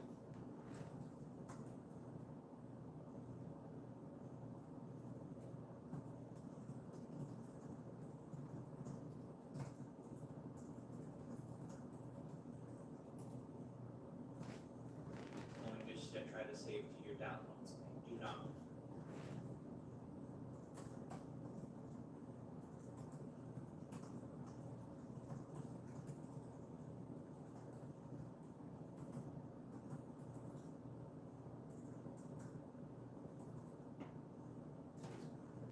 Recommend you put the file into your downloads folder.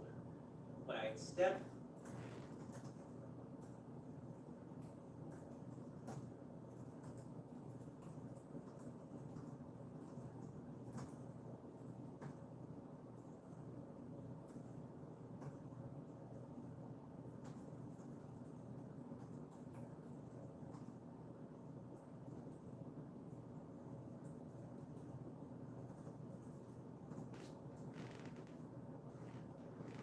recommend you do is you go and locate in your My Computer grouping here the C drive.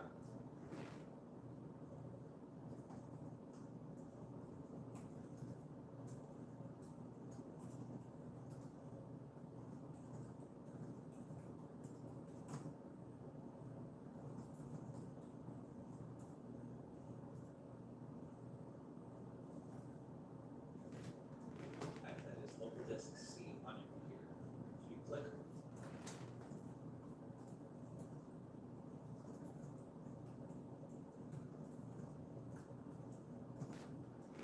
on your this PC, you're going to come up with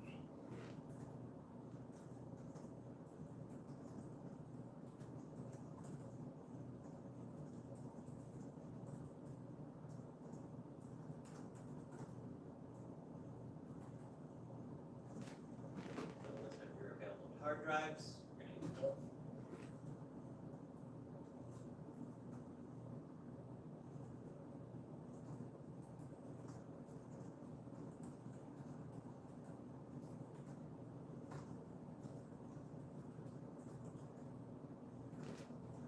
Or when all of my hard drives are perpetually full, you're going to look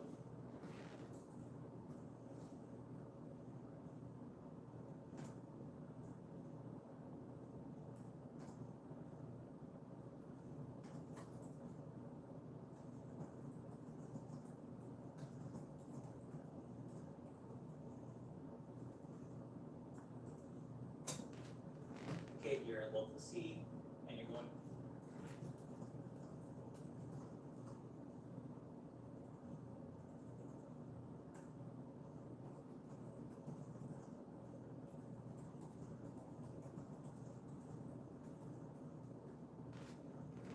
double click that to open up your local C drive.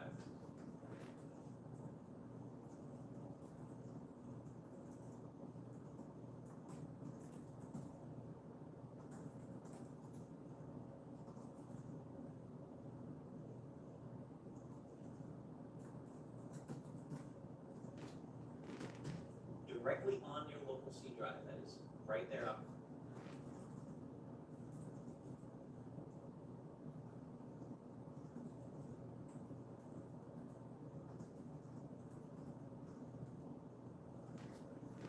That folder that opens up, right?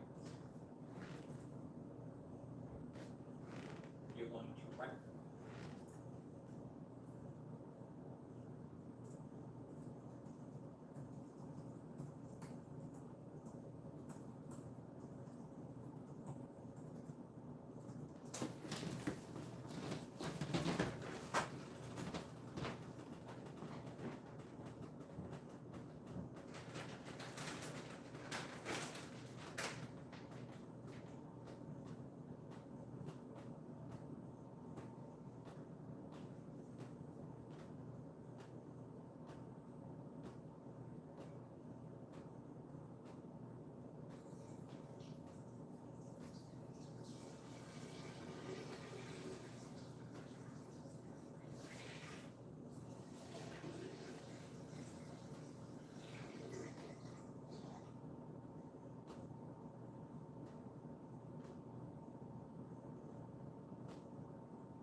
I had to clean the toilet.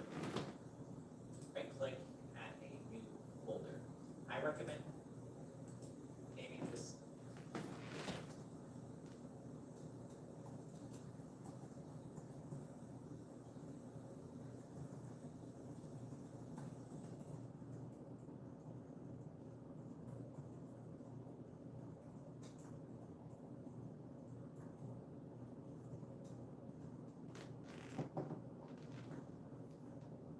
Something short like FS to keep the files. The file.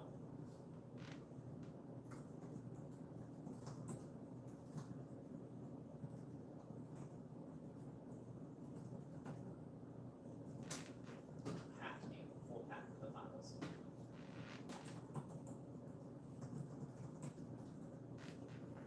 Short.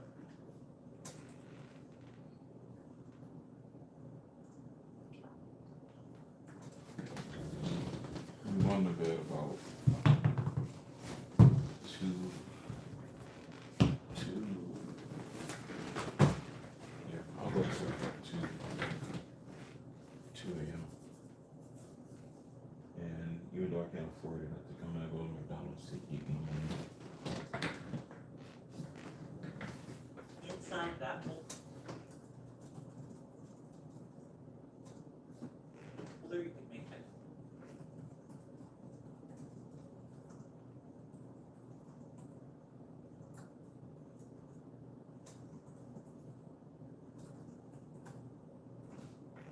Another folder for PG1 if you'd like, but I do recommend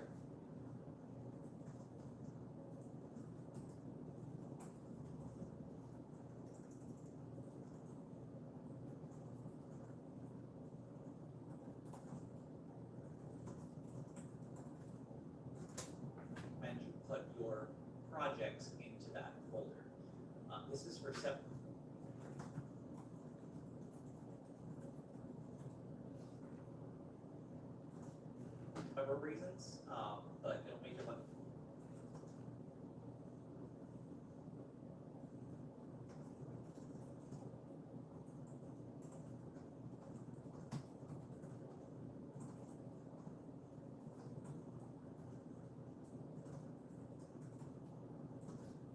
Life a lot easier if you just follow this process.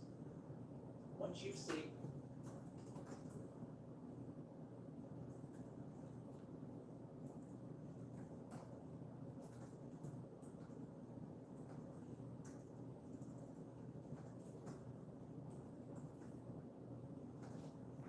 the zip to this folder, you want to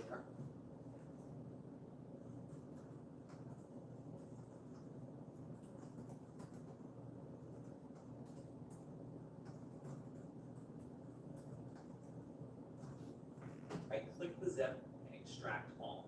This should extract.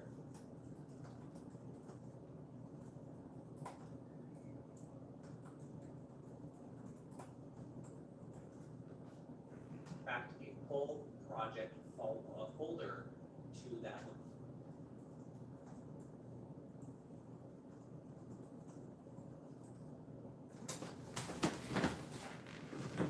So you'll see that.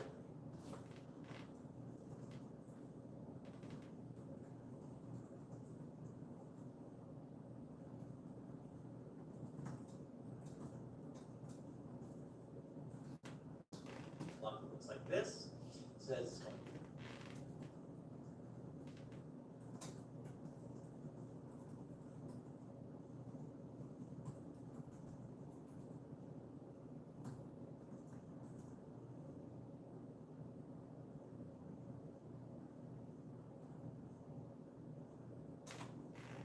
extract to a folder named C:\\.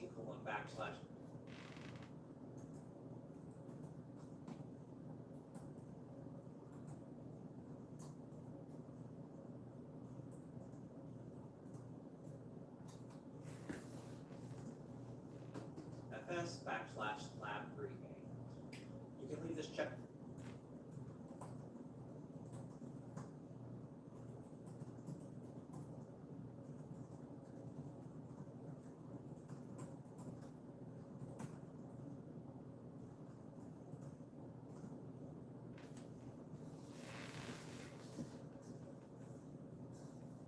The box that opens up the folder when it's done. You don't have to.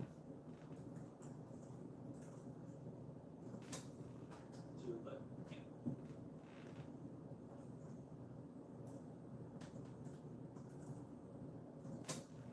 It's up to you.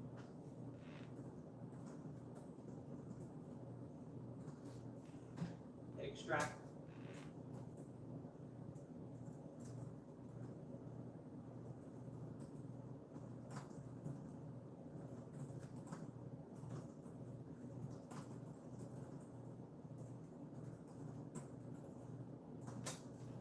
And then you should be greeted with your project folder. Once you have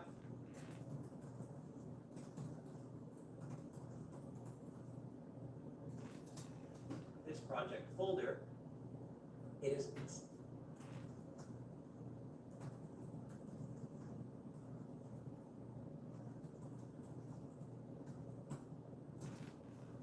also going to contain a folder itself. You're going to drill down.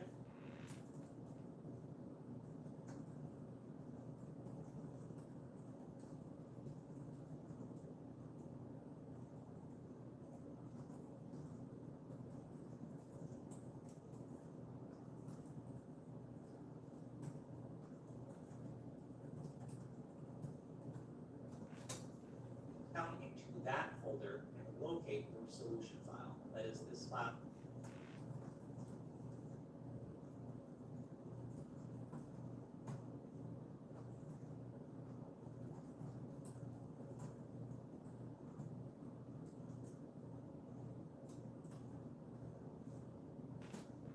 File here that is called lab3a.sln. You may not.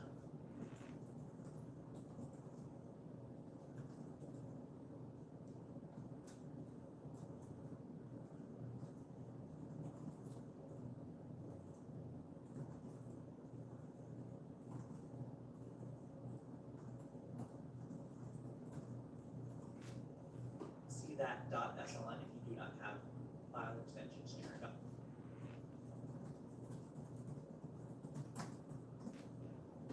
What you're looking for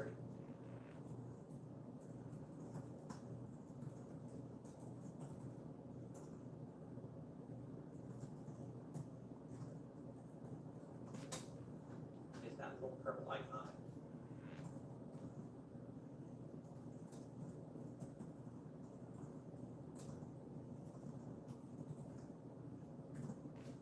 That looks like a figurine.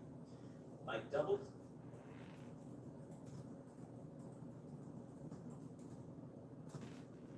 clicking this file, it will open up.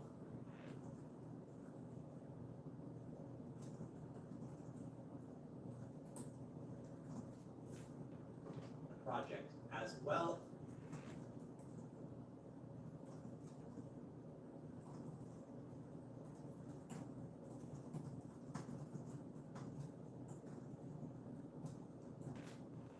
As all of the associated other files.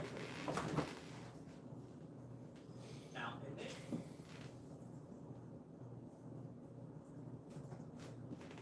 initially, when this project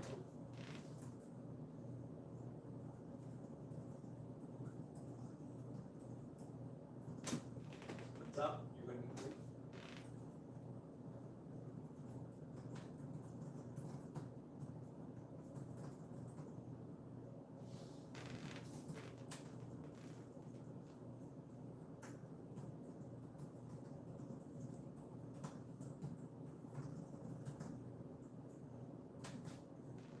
with a blank screen that looks similar to this.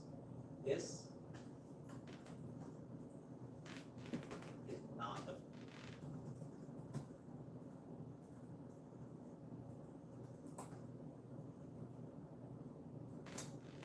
project yet. It looks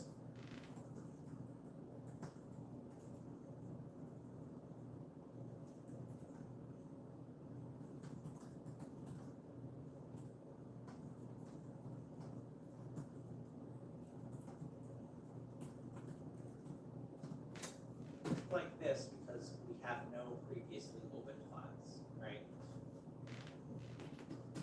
So you go.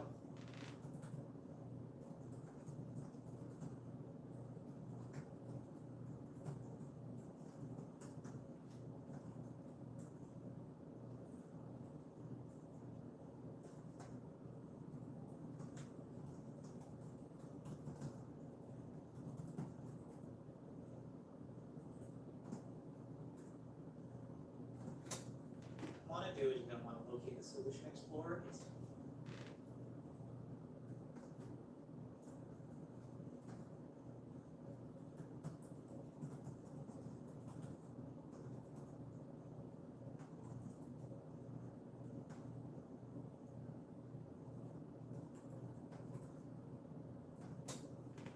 typically on the right side of your window here. Sometimes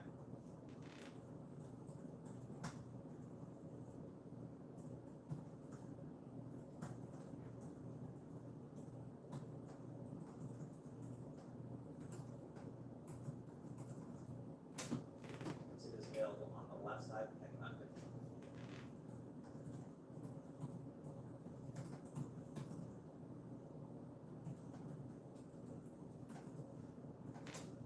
configuration when you installed it, but it's typical.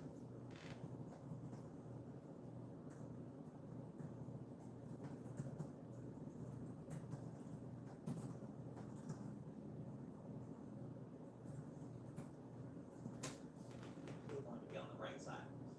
You click up.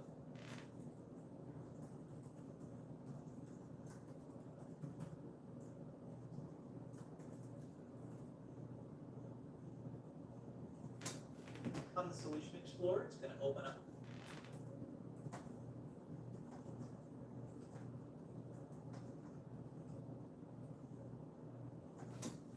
A panel. The panel.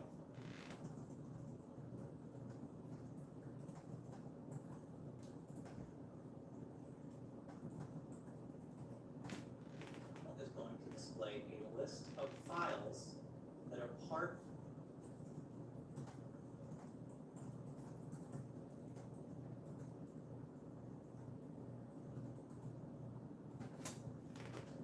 overall project.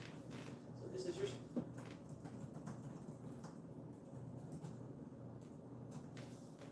solution. This is your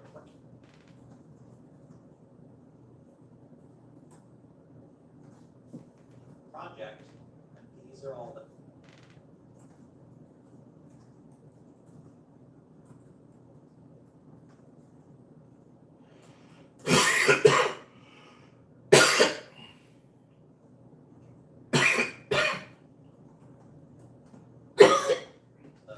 filters that get moved off of the files.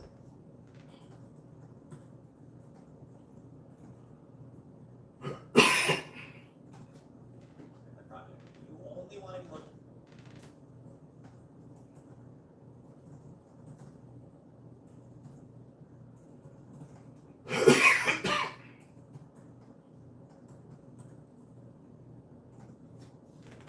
at the student change files. You do not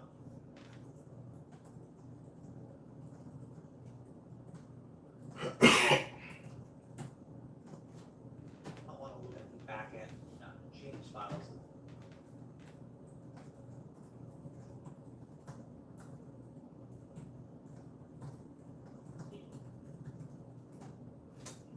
Those are all the additional tools and things.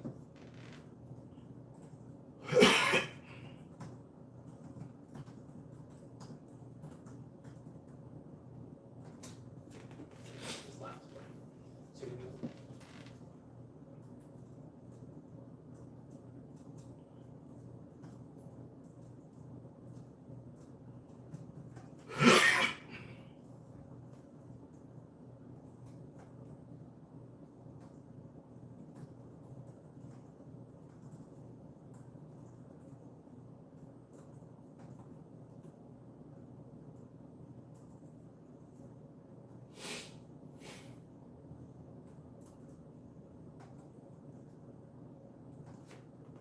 working in the student work.h file, so we don't see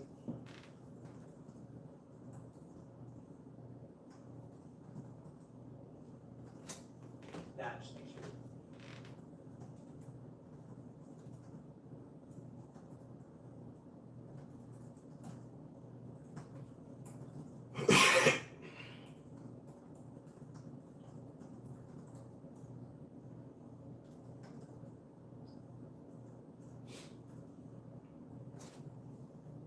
Expand this to do filter out so you see it. And then over here, this should be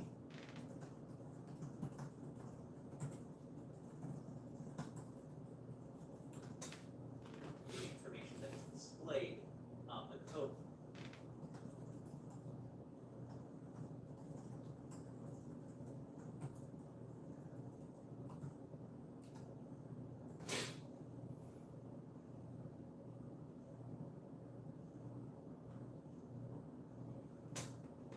Included in that student work file.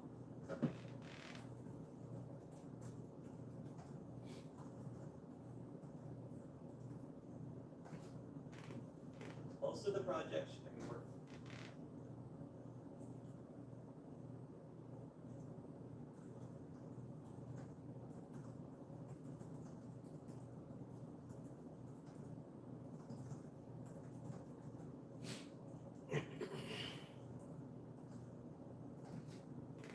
Exclusively in the student work file, we create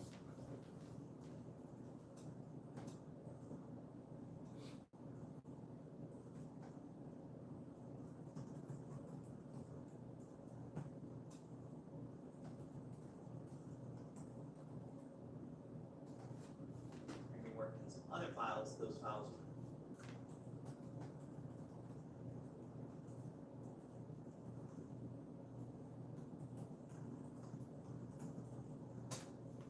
provided for you, and will also be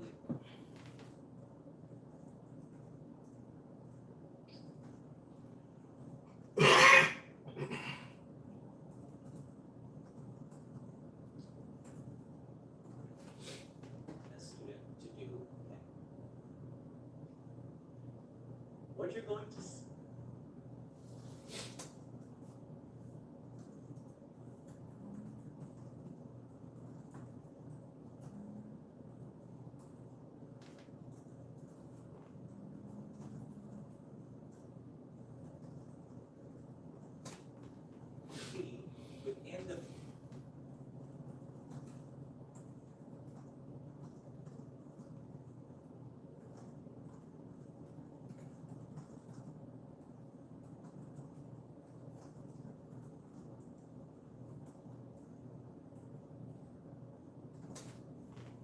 files is a set of instructions that looks similar to this. So here's an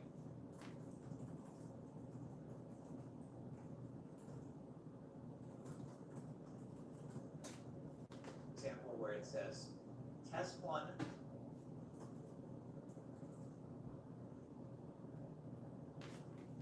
given an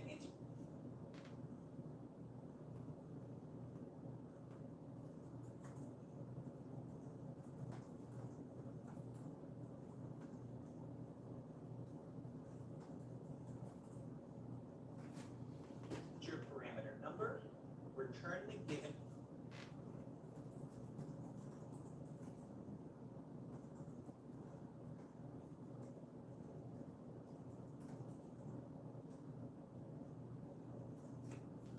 value multiplied by 4.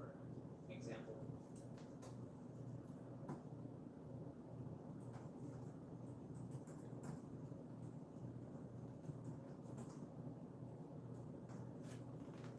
The provided input will be 5. An example.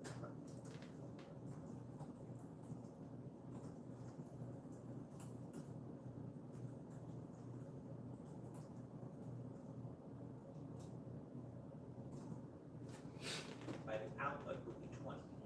Then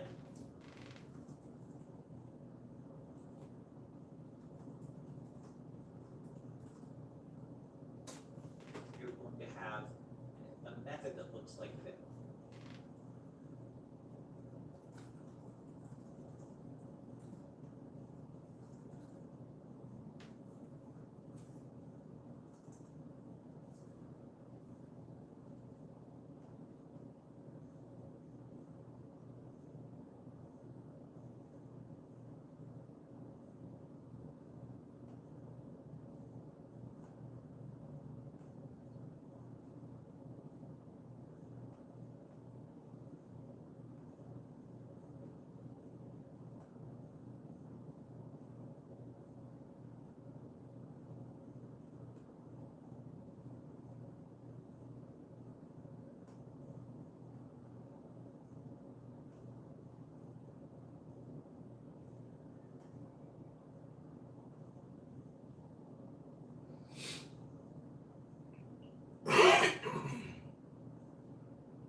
this right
here is known as a method having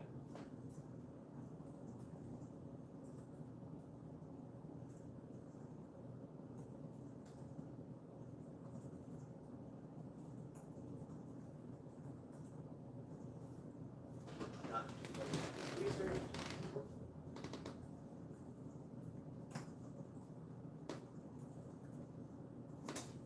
Worry about it, but the general idea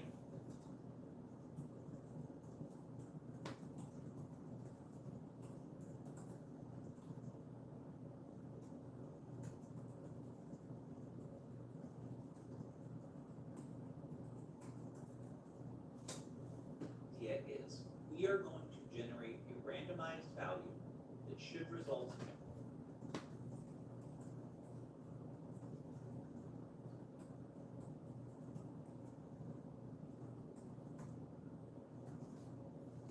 predictable outcome. And within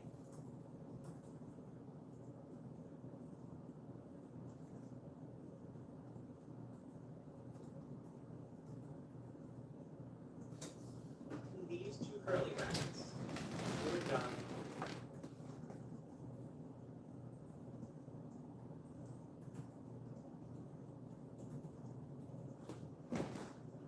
To provide a solution that will result in that.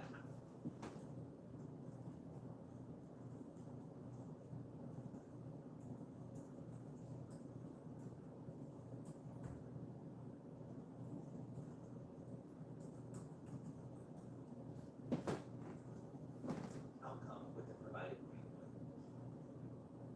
So this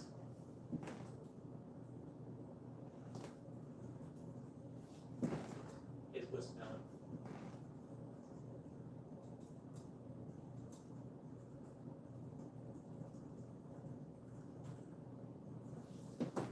as a parameter. And you can think of a parameter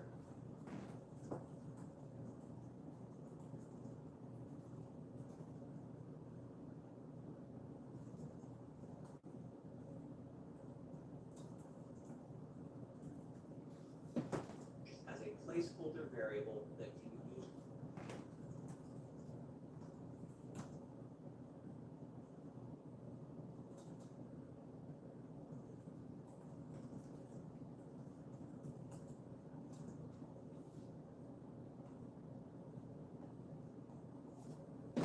to the inside of your method body. That is the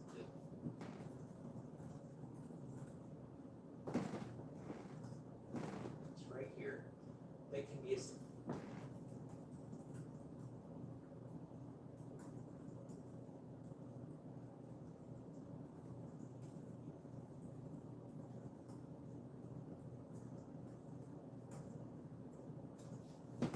assigned a value when the method is actually called.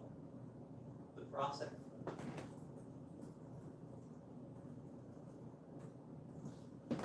this will be I am going to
So right now,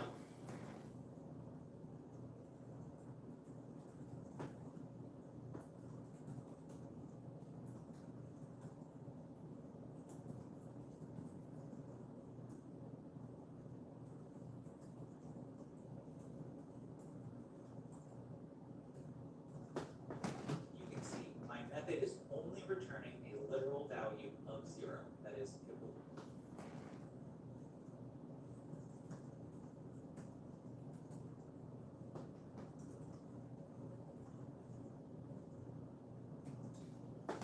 only ever result in 0. So the return statement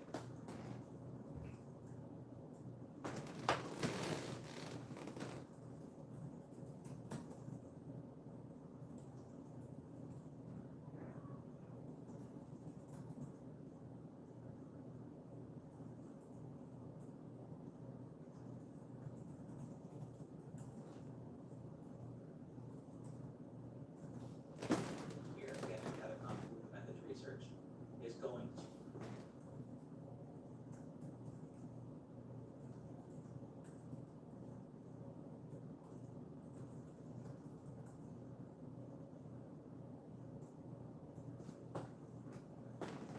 get data out of the method. So the parameter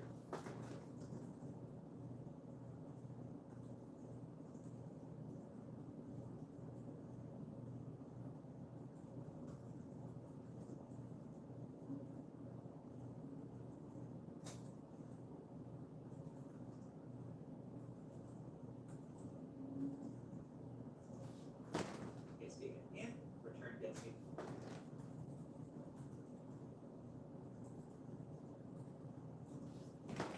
Get out. Right now,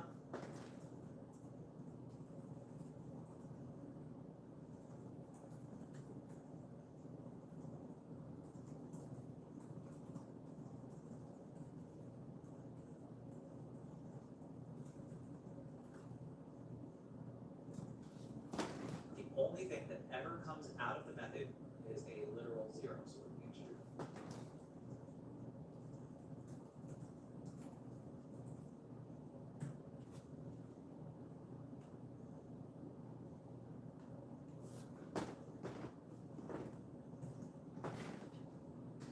The value of 0.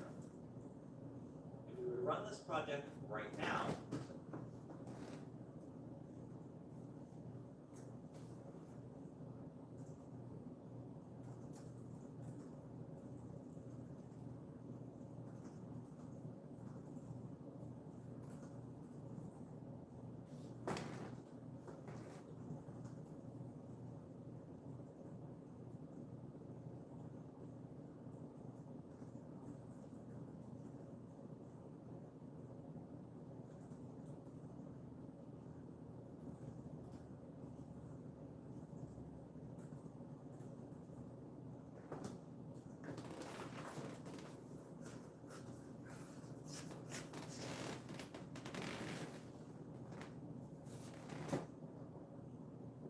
console would open up with something that looks like this. This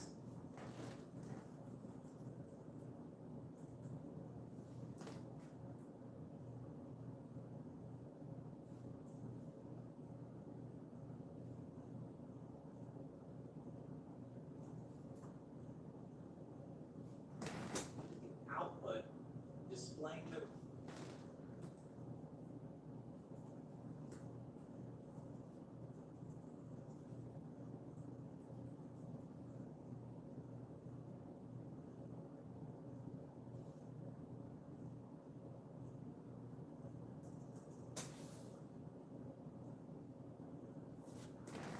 results of our method.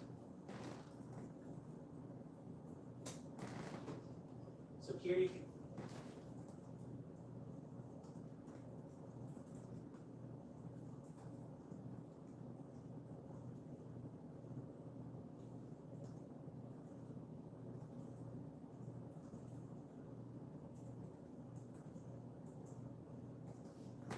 see it did 5 passes on the method.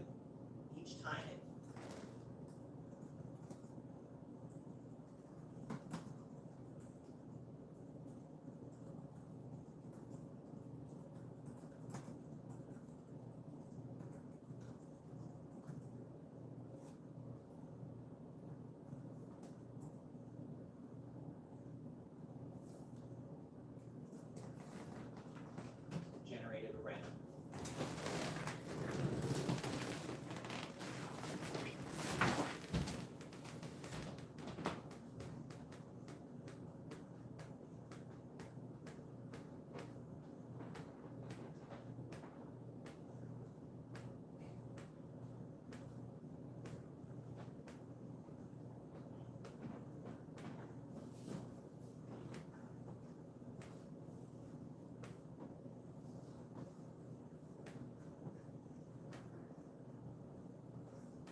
value and it expected a certain value out of it. So keep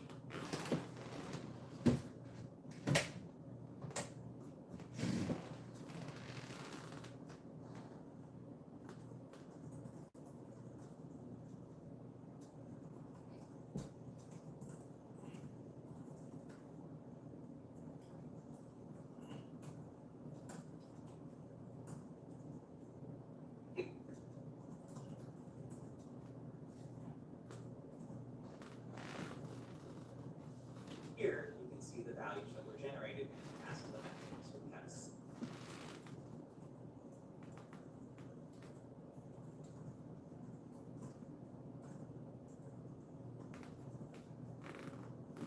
six, 10,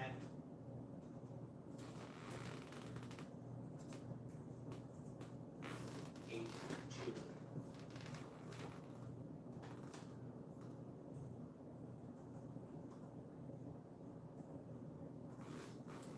and 8 again.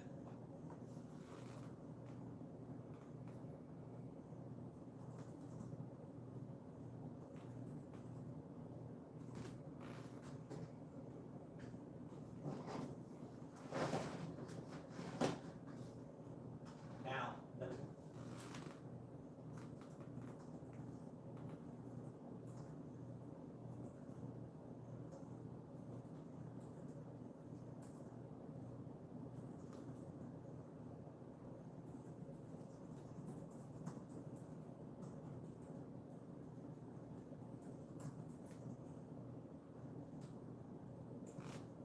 method requires that you return the given value multiplied by 4. So the expected output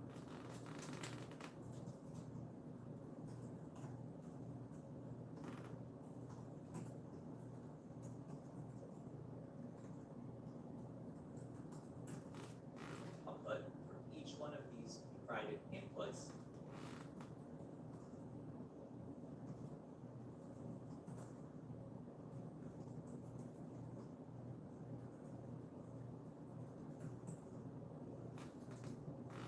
is going to be that value multiplied by 4. In our case,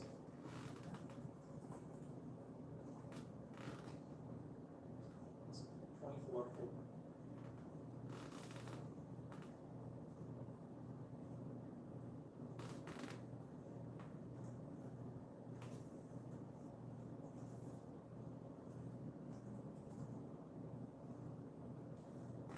Forty, 32, 8, and 32 again.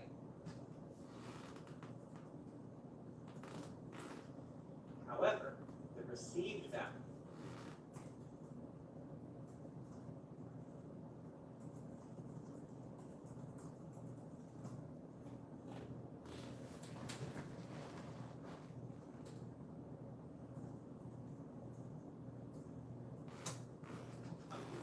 is going to be 0, because again,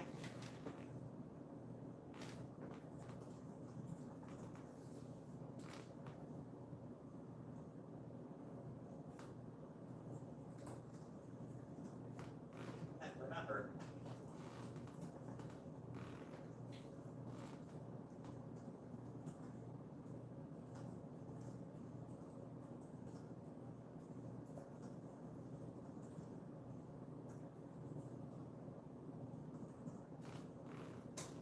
only thing this method ever does is return 0. So, the first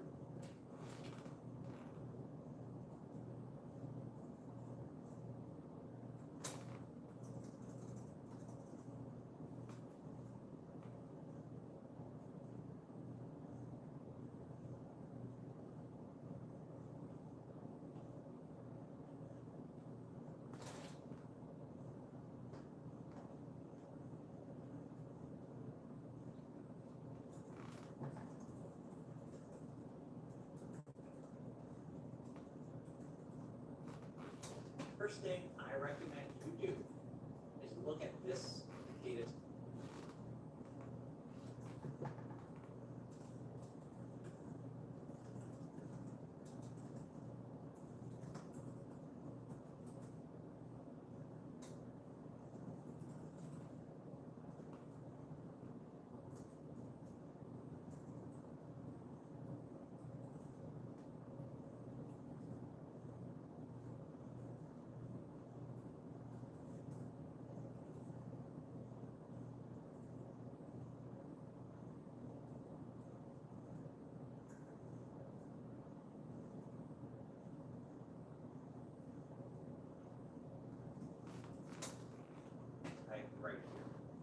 this is the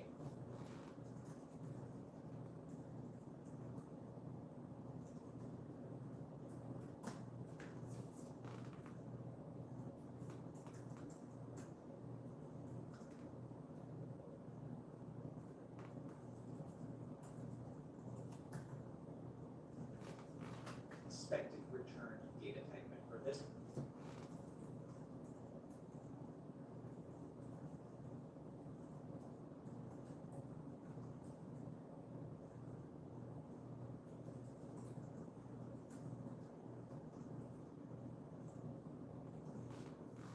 particular circumstance, you can see it's an integer.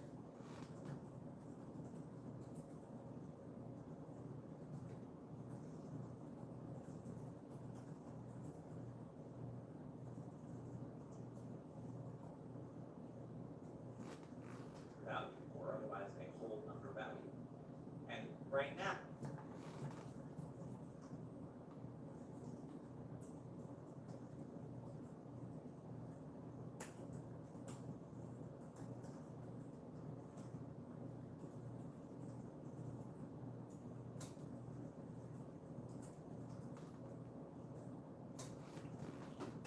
that is satisfied because we are returning an integer value of 0.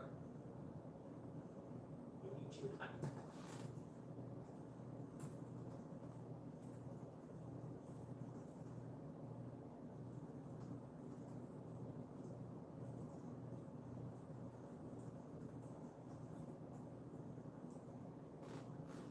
identify the type of data that you would like to receive from the method.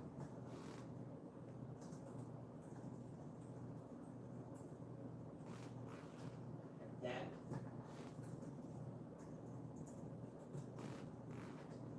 initialize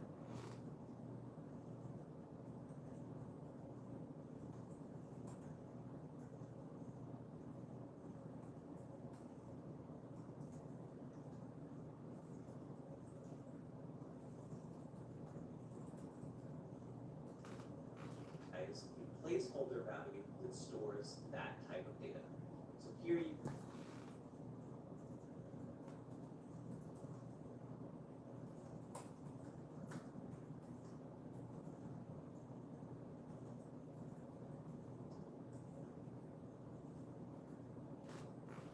can see I made an int result variable.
And I initialize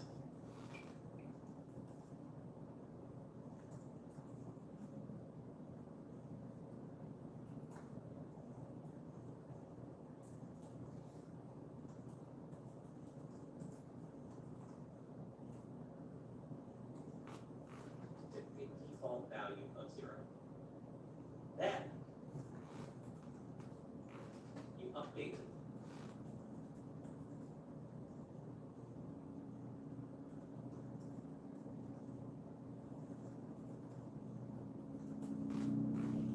value that's returned to the values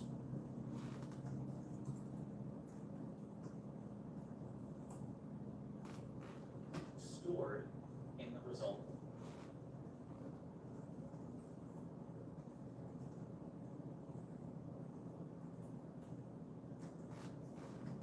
Variable. Once you've done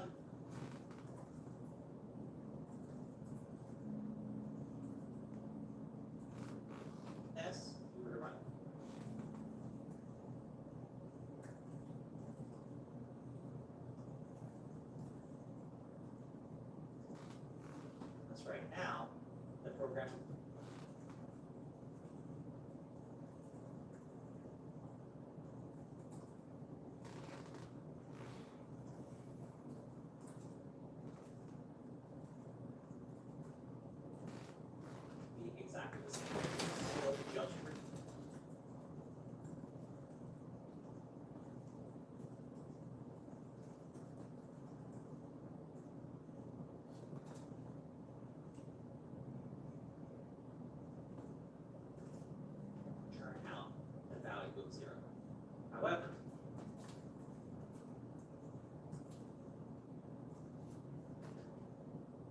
this is a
great time for you to practice putting your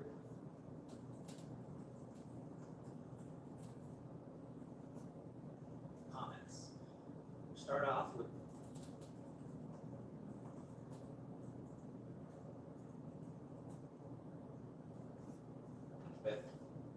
result placement.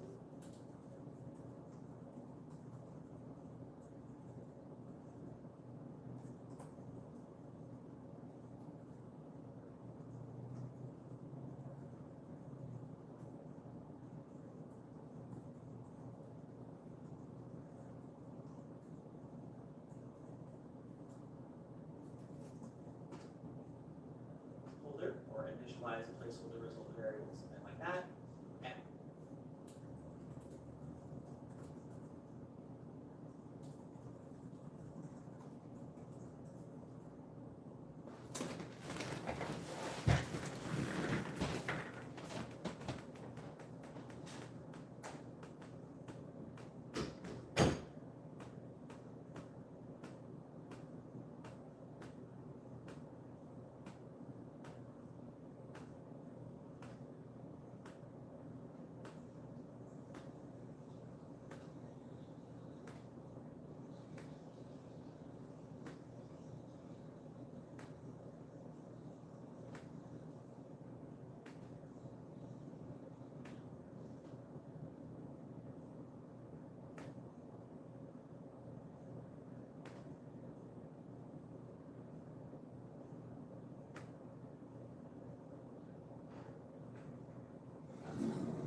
here and here, all you need to do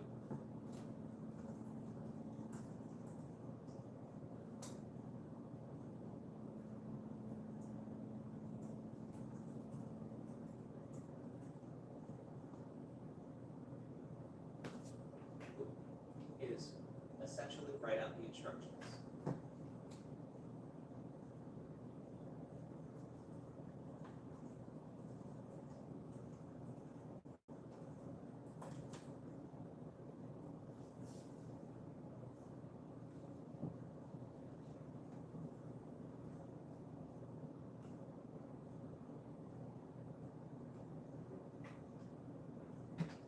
So you start off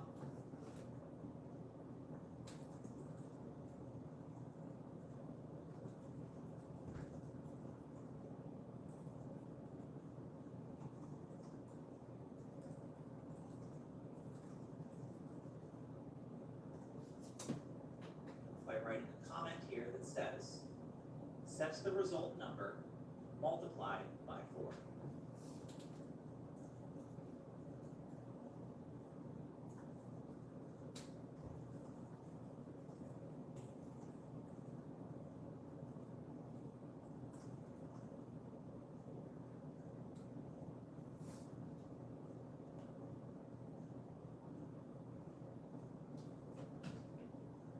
And then a month.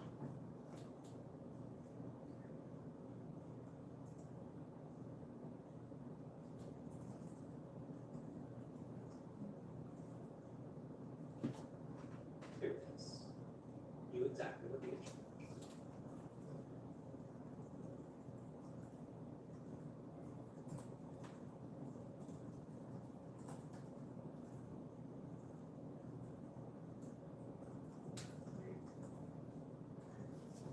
Instructions told you to do. In our case,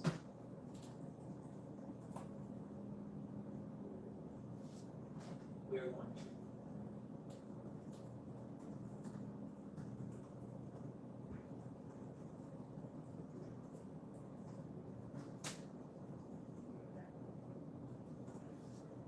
set the result value equal to the number we were provided multiplied by 4.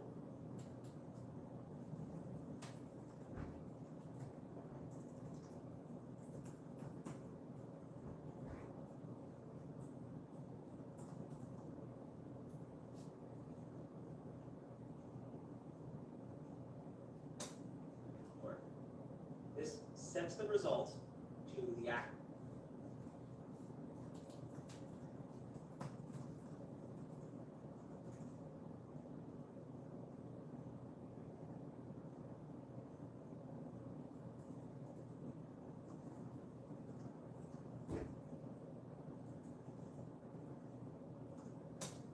Actual result we are looking for, and then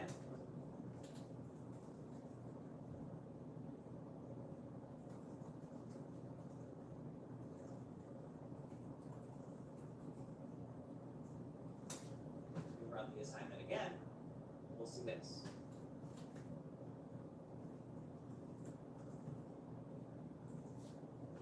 Each one of these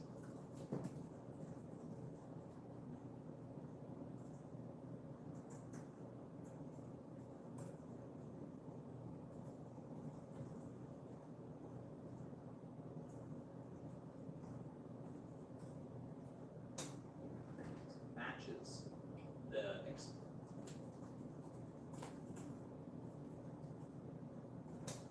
expected result. Now, for week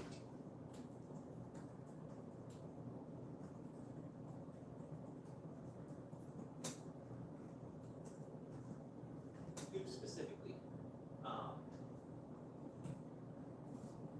these are going to be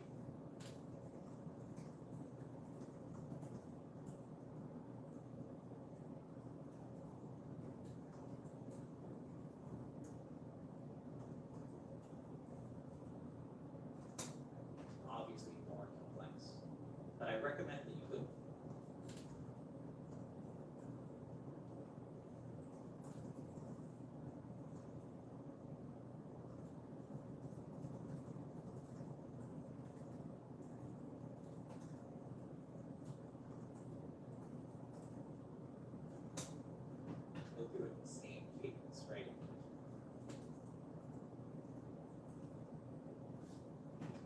you write out.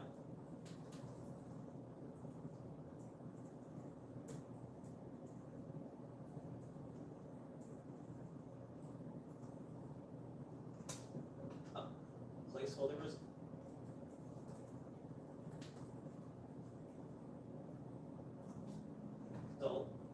Initialize placeholder.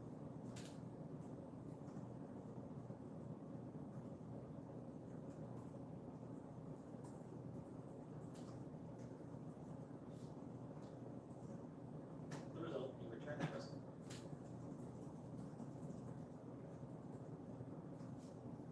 Result, and then write out.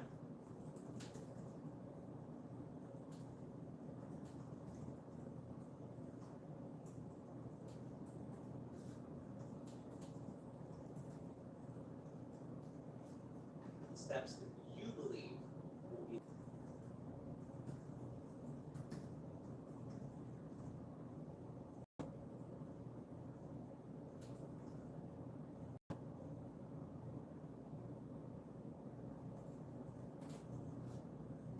solution to the problem of the project. Then work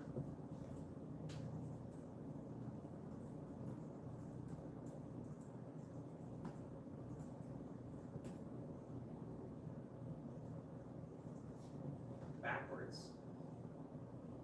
Fill those in with the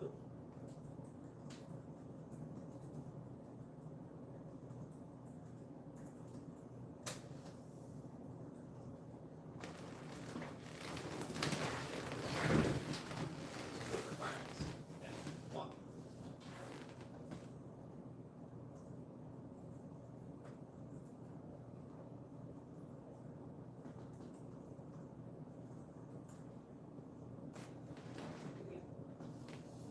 Now, once you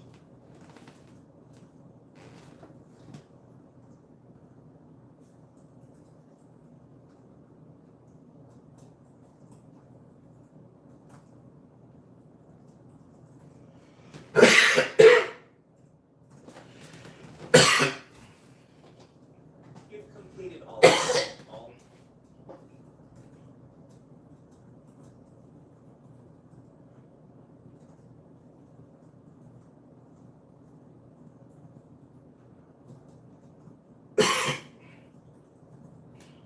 all of your tests are passing, or you're passing enough tests and you feel satisfied.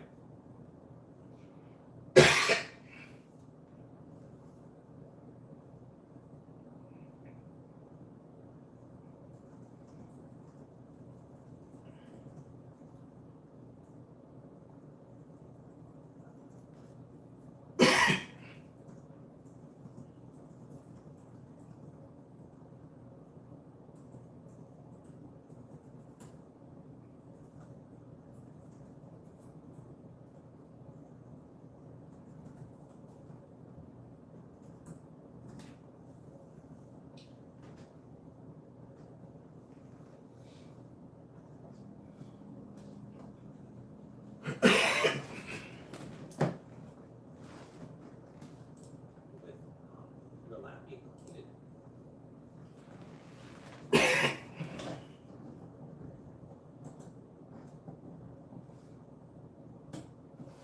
Then it's time to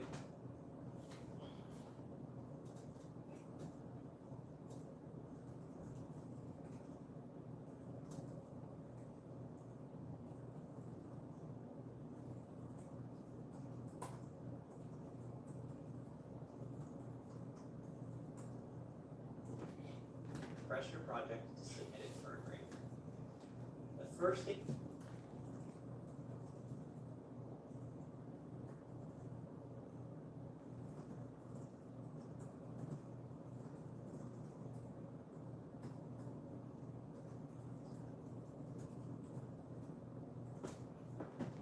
you want to do is you want to locate that solution file. So here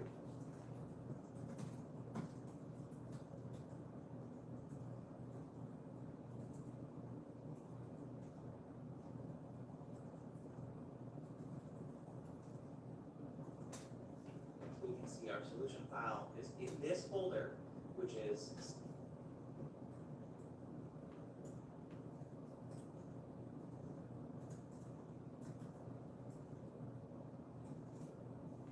drive, FS, lab 3, and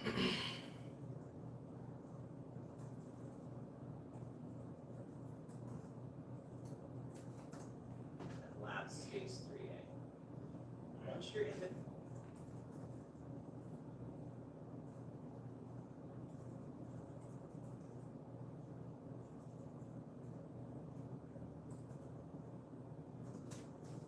this folder, we would like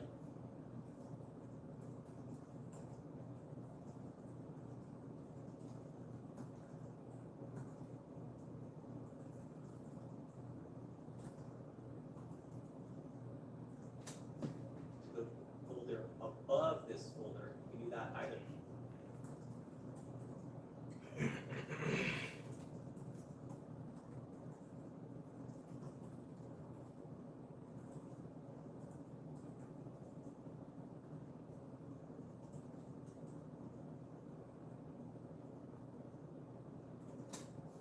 Or by clicking on this folder here, or clicking. Once you do that,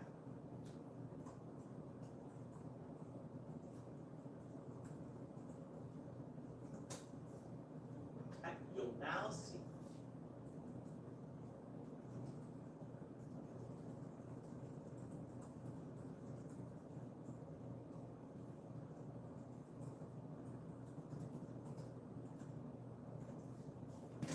this is the folder that contains your solution file. I need this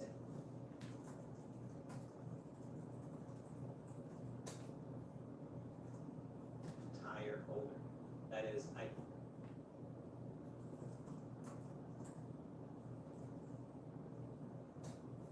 do not, I need not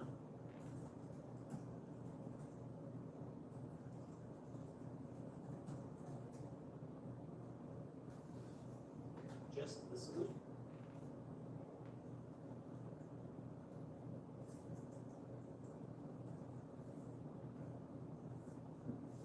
File and not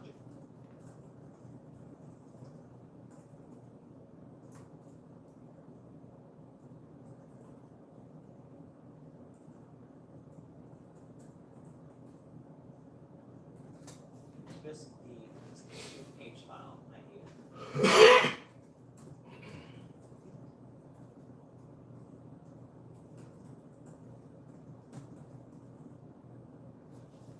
All of the associated folders and files within a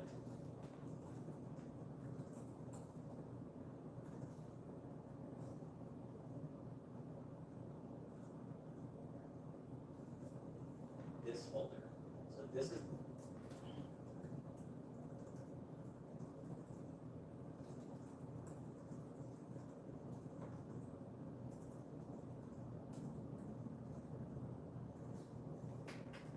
the folder that you want to zip up. You can do that by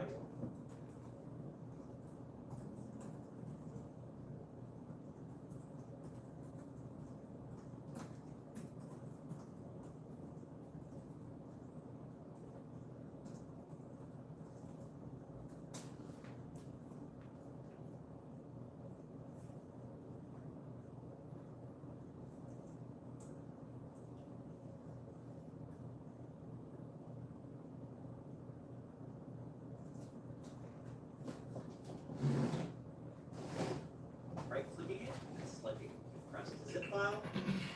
And this is the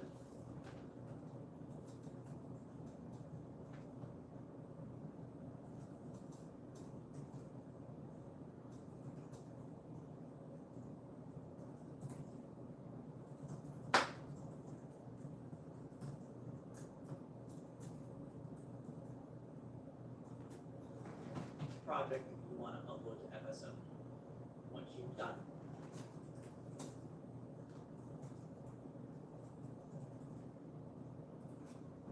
that,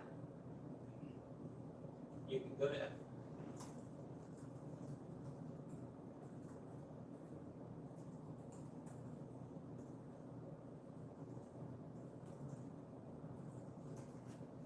FSO and drop that into the submission file.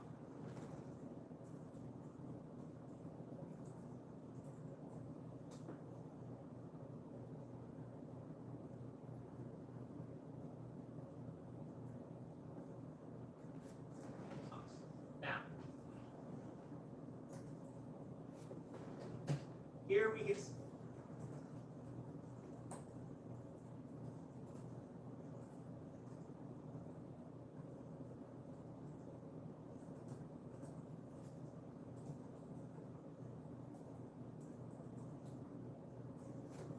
see the emerging technologies, late work policy. So the way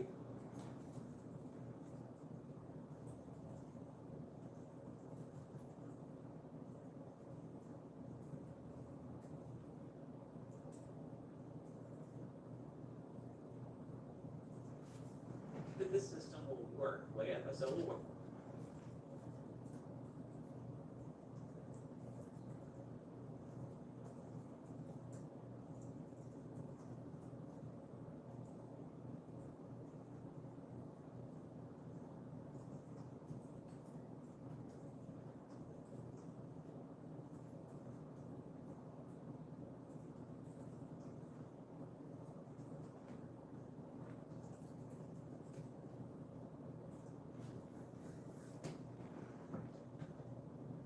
Is it will allow you to submit your assignment up to 3 days late. So after the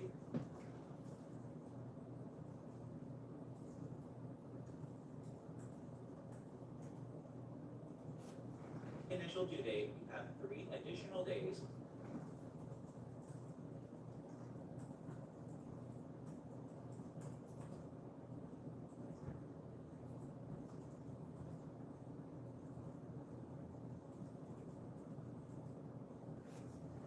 $72 total hours in order to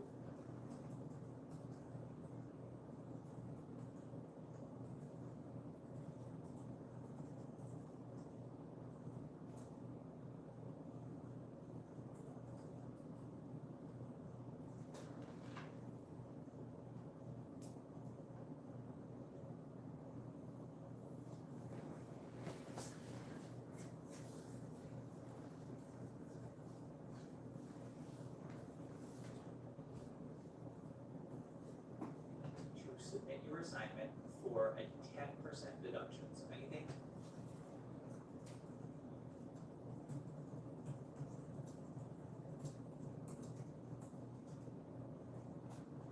after that initial due date will have a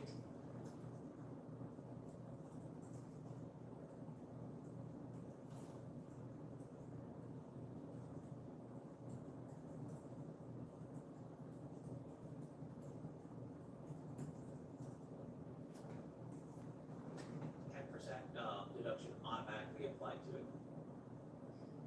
However,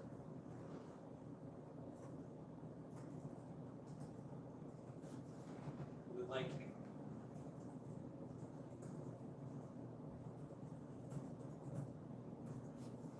extension. Be sure to reach out more than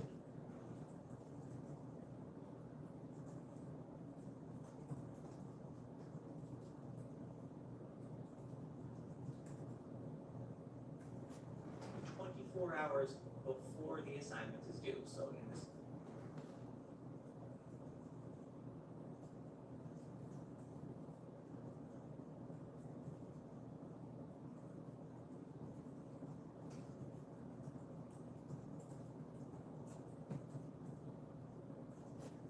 class assignments are typically due on Monday, which means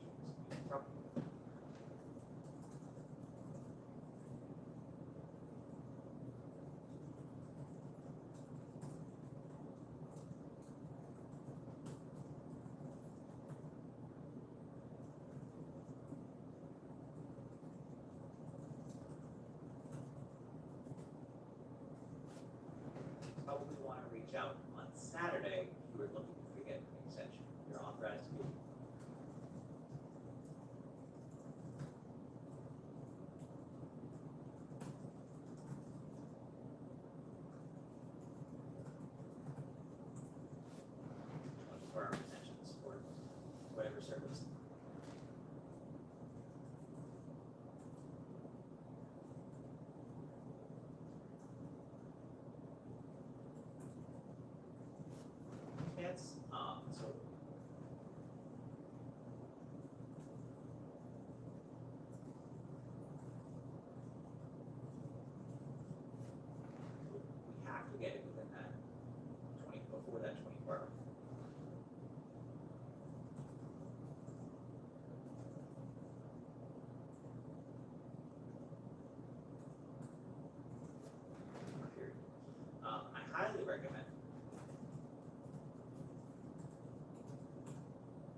important note here that practical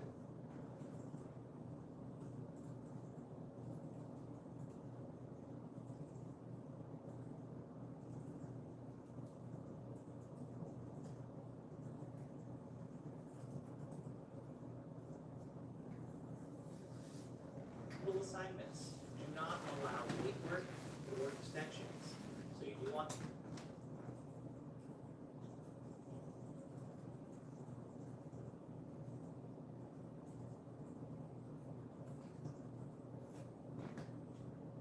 make sure that you get those assignments in on time.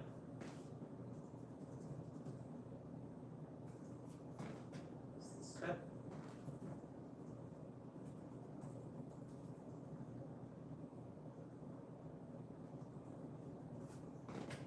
especially true for your practice.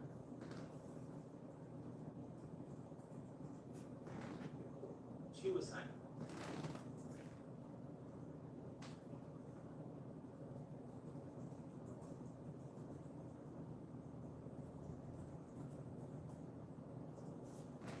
Okay, which is due on the final day of the class.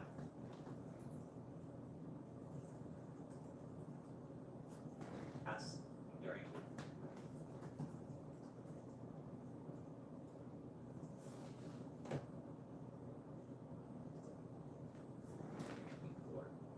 doing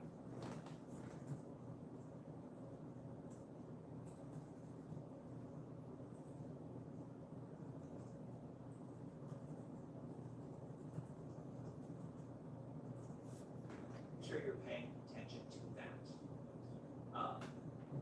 Now,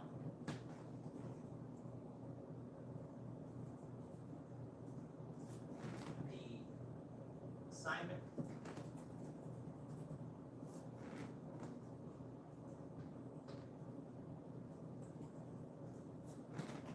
submission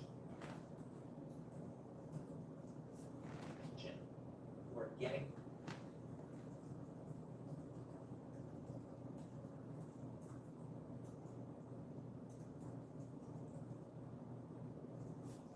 started with PG1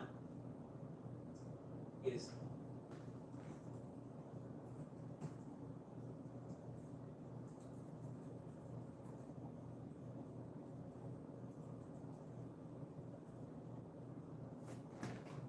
designed so you can upload a project and download it down from FSO.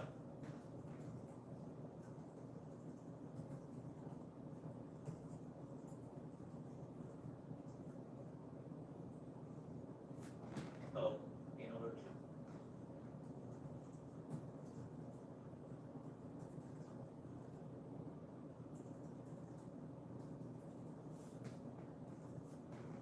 practice this process. So again,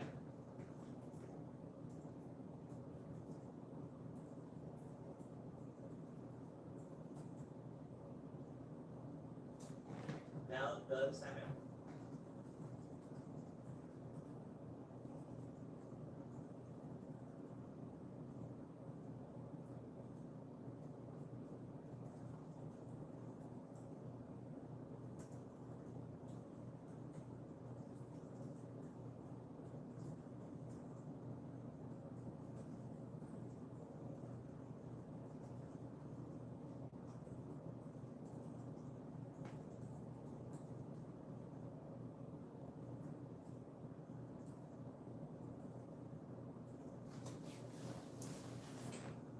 Walk you through creating a project in Visual Studio Code, as well as zipping up.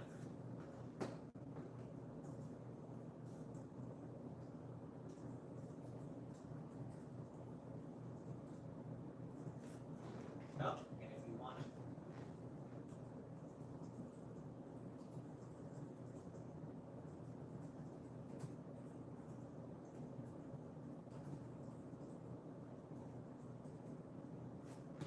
you have a safe sandbox environment to practice uploading this.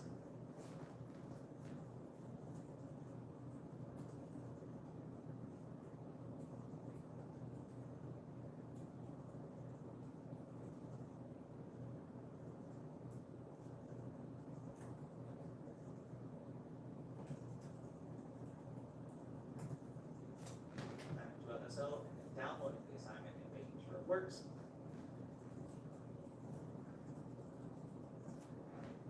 I highly recommend that.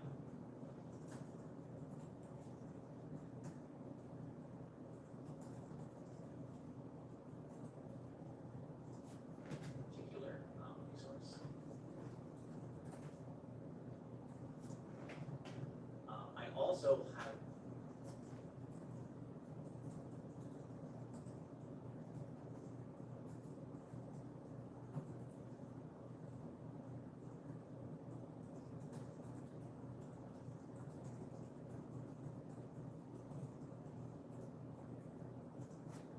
recommend downloading your project and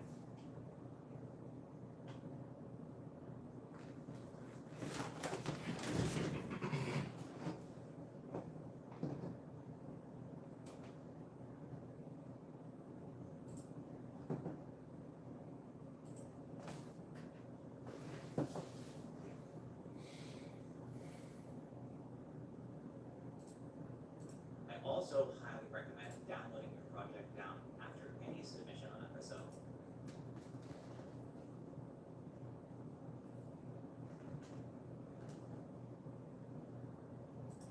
And making sure that it works.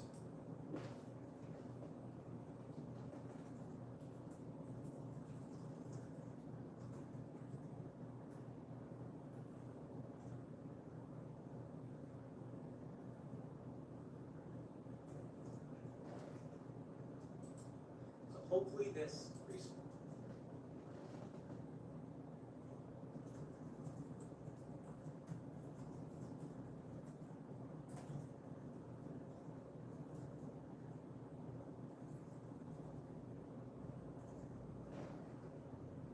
resource helps you guys out. Please let me know if you got it.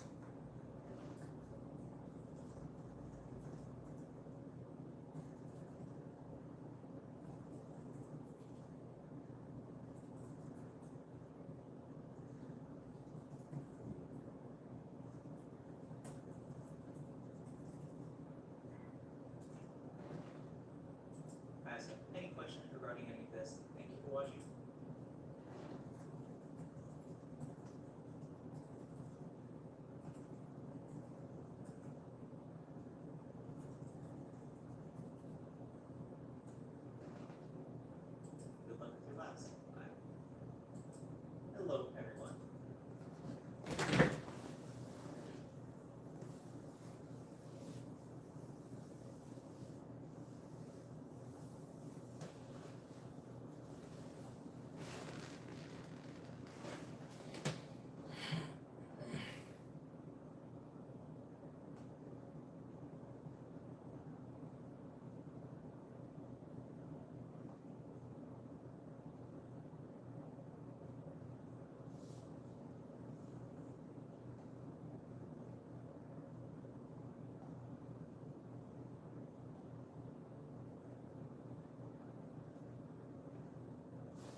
Here's a short, no-nonsense checklist you can follow each time you complete a Programming 1 lab, plus the must-know rules that affect your grade and what you're allowed to use. Steps to complete a lab 1. Download the current project, Labs 280.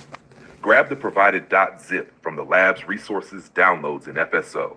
Save it somewhere simple like CFPG1 so your paths stay short. Right-click, extract all so you get a full project folder, not just files. 2. Open the solute, drill into the extracted folder, and double-click the SLN file, purple VS icon. In Solution Explorer, expand the folders and open the student todo/student work files.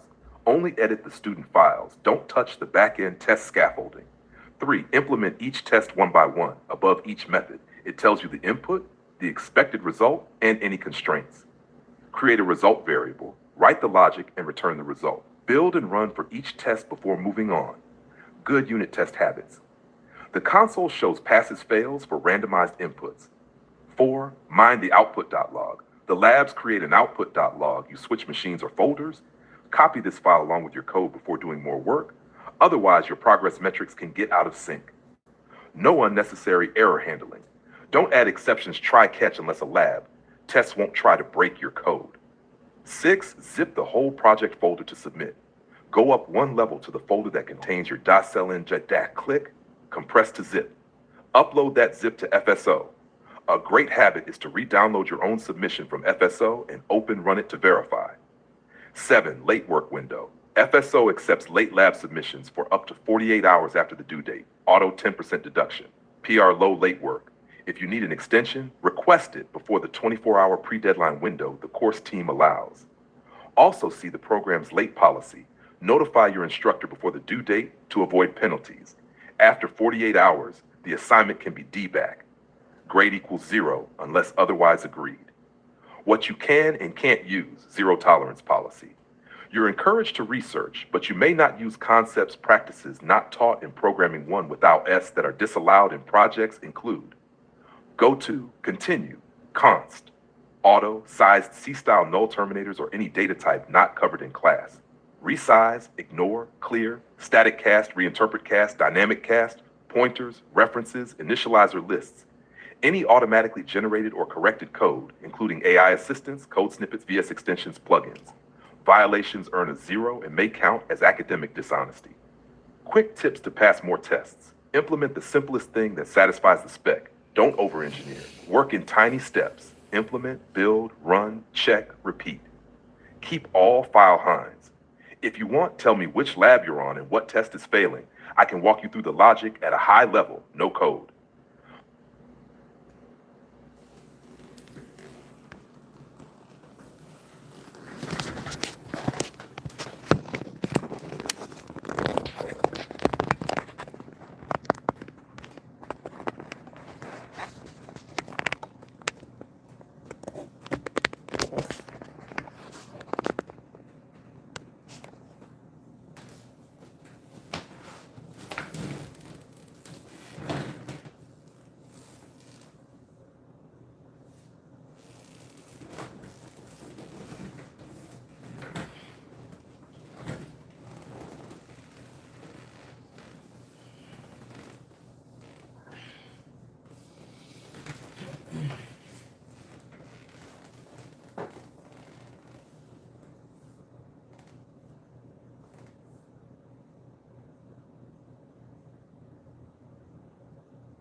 In this assignment, you will continue to discuss the basics of computer science, beginning with a number of data types, including integers, floats, and doubles. In addition to, we'll explore how to perform simple math operations, as well as how to convert values from one data type to another.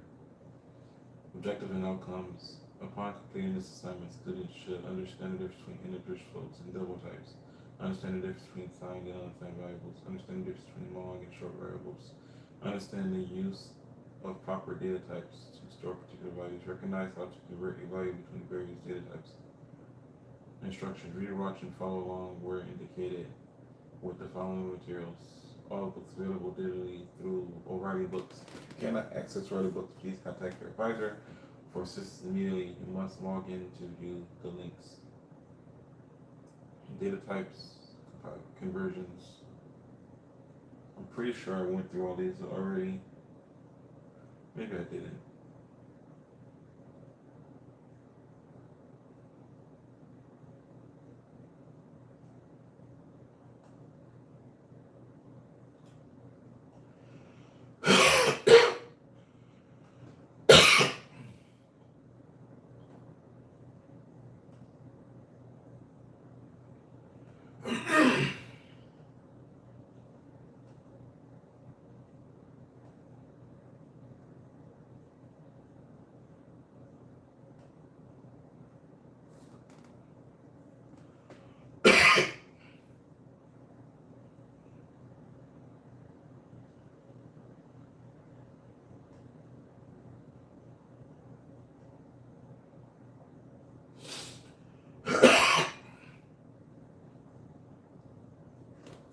Project folder.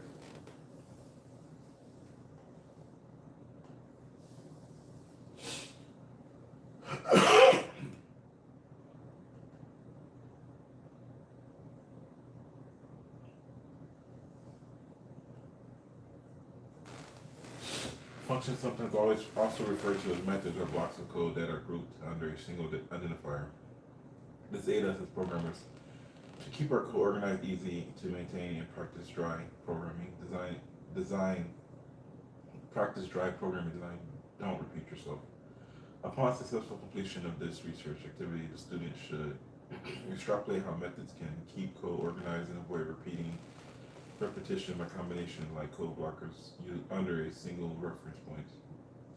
Identify how access modifiers can be used to prevent unauthorized access to class members to prevent misuse. Understand how overloading methods assign programmers to further organize their code by allowing similar code blocks to be stored under the same identifiers. Read, watch, and follow along where indicated with the following material.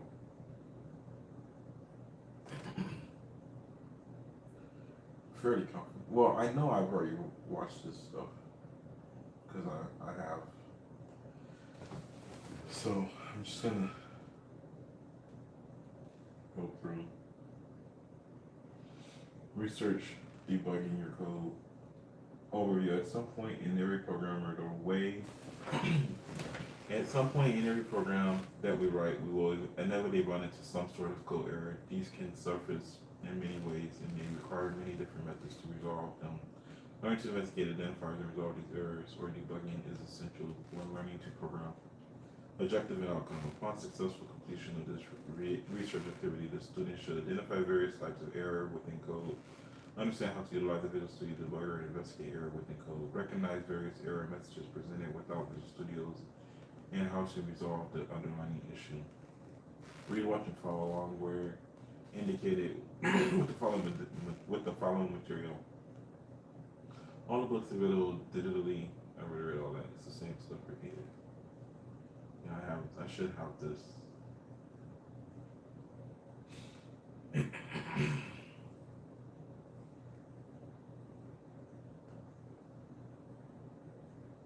Lab 1 software input console input output.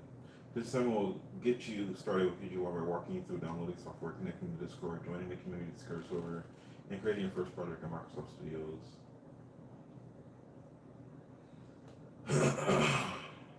Should I read all this? Nah, not right now. I think I'll cover this stuff tomorrow. I think it's bedtime now. Did I need to mark that as complete? No need to mark it complete. Just download the lab. Drag and drop to download the lab. Drag and drop to download the lab. Drag and drop to download the lab. And then the challenge assignments. Week 1 challenge assignments.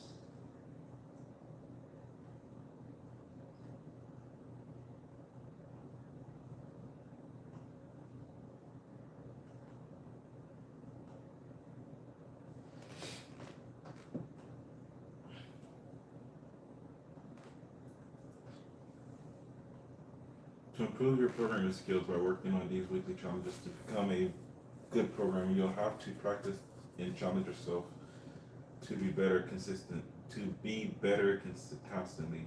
Mediocre programmers are those who do not spend the hours necessary to understand their craft better. By completing these challenges, you will have a better understanding of programming and have a higher chance of passing this class. Students who have ignored these challenges have a harder time understanding and grasping the topics. Objective: upon successful completion of this research activity, the student should explore the basics of programming, create simple programs which define variables, modify their values, read user input, and display results on the screen. Create and manipulate programs with basic control flow, design algorithms with controls flow, and solve simple problems, and then program those algorithms. We suggest you make each program a separate project inside a single solution file to give you practice creating new projects and switching between them. We suggest you make each program a separate project inside a single solution file to give you practice creating new projects, switching between them. I don't want all of this. I want here up to here.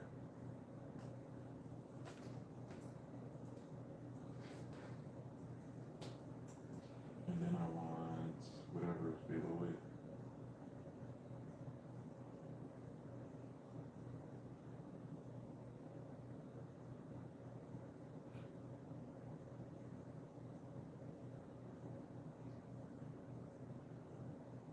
Okay.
So this is what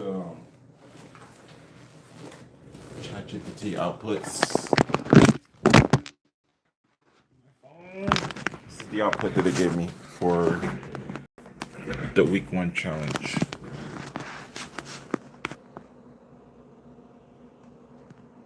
So this should work, right? If I open up a project file,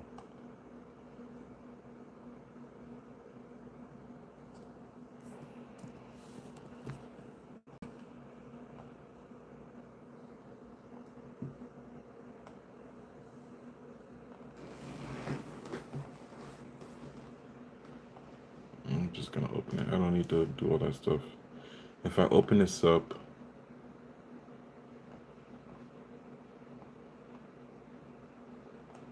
and I do this,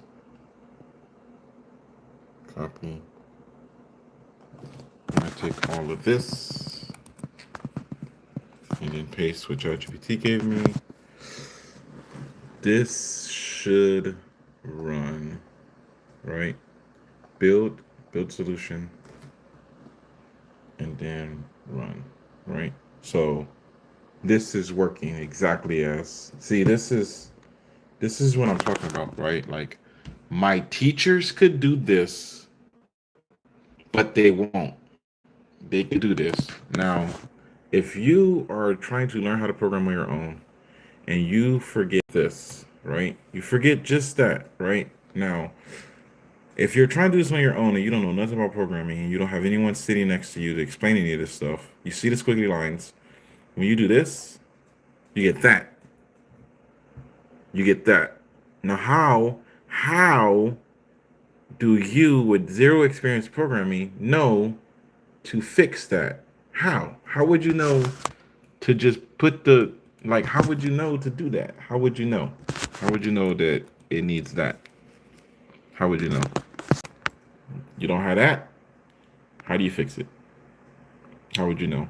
If you have this, right? And you have this, how would you know to fix it? It looks right. Everything looks correct. It's not going to work. And I want you to understand something. We're covering what? A debugging program. So I just broke the code in a way to show the steps required to debug, right? So if I can create a syntax error, then I understand the fundamentals of debugging for someone that is learning how to code for the first time, right? And then if I delete the S right here, right, boom, there we go. And that's like, this is the issue that I have. And here, let's just listen to what it has to say. Totally. Let's walk it through and keep it 100% within your course's week 1 toolbox. Steps: VS or any C++ compiler. 1. Create a new console app project, C++. 2. Add a new CPP file or use the default one. 3.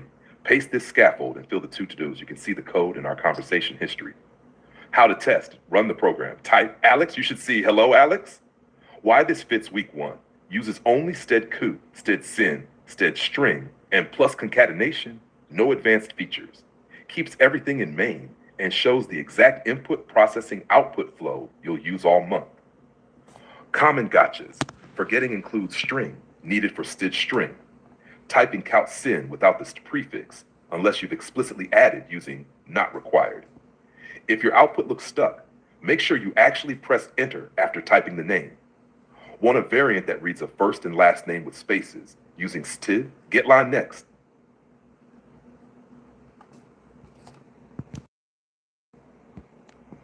Now, I copied and pasted the code because it was going to save me time and it's hard to type with my mouse. But I literally asked it for what I was doing in the beginning was I was asking it for pieces of code that I could put together to try to get it to work. Like, what's the first part of the code and what's the second part of code and what is return and what is initiate main, and why do they keep telling me to make a method? How is this a method? And then it just wouldn't, because it kept arguing and fighting with the stuff that Fullsail put into the project to limit its output to me. So I was like constantly arguing with it. And then it just got to the point where I was like, okay, I need to understand. If I focus on learning the vocabulary, then I can communicate to ChatGPT more concisely in a C++ language to get the information out of it that I need. So I started focusing on vocabulary so I could communicate better with it to get the information back out that I needed to get out. And then that's when I started realizing, like, the stuff that they're covering in the class isn't really concise to what they want us to do. And then I was like, you know what? I need to just get these assignments done. So I started just brute forcing my way through getting the actual information I needed to finish the assignments. I need to do this. How do I make an array? What's the best way to structure this array? How do I make this cast? What's the best way to make this cast? this if and else statement. Should I use the else statement, or should I use this as a, or should it just be a turn? I think it's a, I want to say tourniquet because I was in the army, but I know that's probably not right. Do I need to make this a tourniquet? Is this a enumeration? Like, how do I, what do I need to do to get this done as fast as possible? And that's when they kicked out all the shit. Like, if you try to do it fast, here's all the explicit stuff that you should not be using. But first week in programming, I don't know what explicit and implicit means for programming. All I know is I put that shit into my project and I got a pass. That's it. And day one, they say, don't do this, don't do this, don't do this, don't do this. Day two, day three, day four, you're gonna forget the stuff that you wrote, that you read day one. And I literally was going in the second, during the second week, I was still going over week one's information to get back up to speed on what I needed to do in week two, because it's an accelerated class. So I'm going back over week one to try to keep up with week two. And then they're like, oh, we're gonna just give you zeros because you're doing stuff outside the scope. And it's like, I don't remember what the fuck the scope was. I was too busy trying to understand what an integer was. I don't have time to be trying to remember what an integer is or what a string is. Like, just because I forgot it in the first week doesn't mean that I'm retarded. It just means that I forgot it in the first week. I still need time to go back over it. And you want me to learn nomenclature, syntax errors, programming structure, proper grammatic structuring of programs, all within like 2 weeks, while completing fully integrated programming code into a structure that already has been predefined by you. You want me to do all this stuff in like 2 weeks without any guidance? Because they can sit there all day and say, you just got to ask if you got any questions. They don't give you any goddamn answers. They don't give you an answer. They want you to fail. So I'm not gonna rant and rave. I'm just gonna go back to sleep, get ready for work, and then over the next 3 days, I'm pretty confident. I normally wouldn't do this, but I'm pretty confident that I have a good, solid foundation.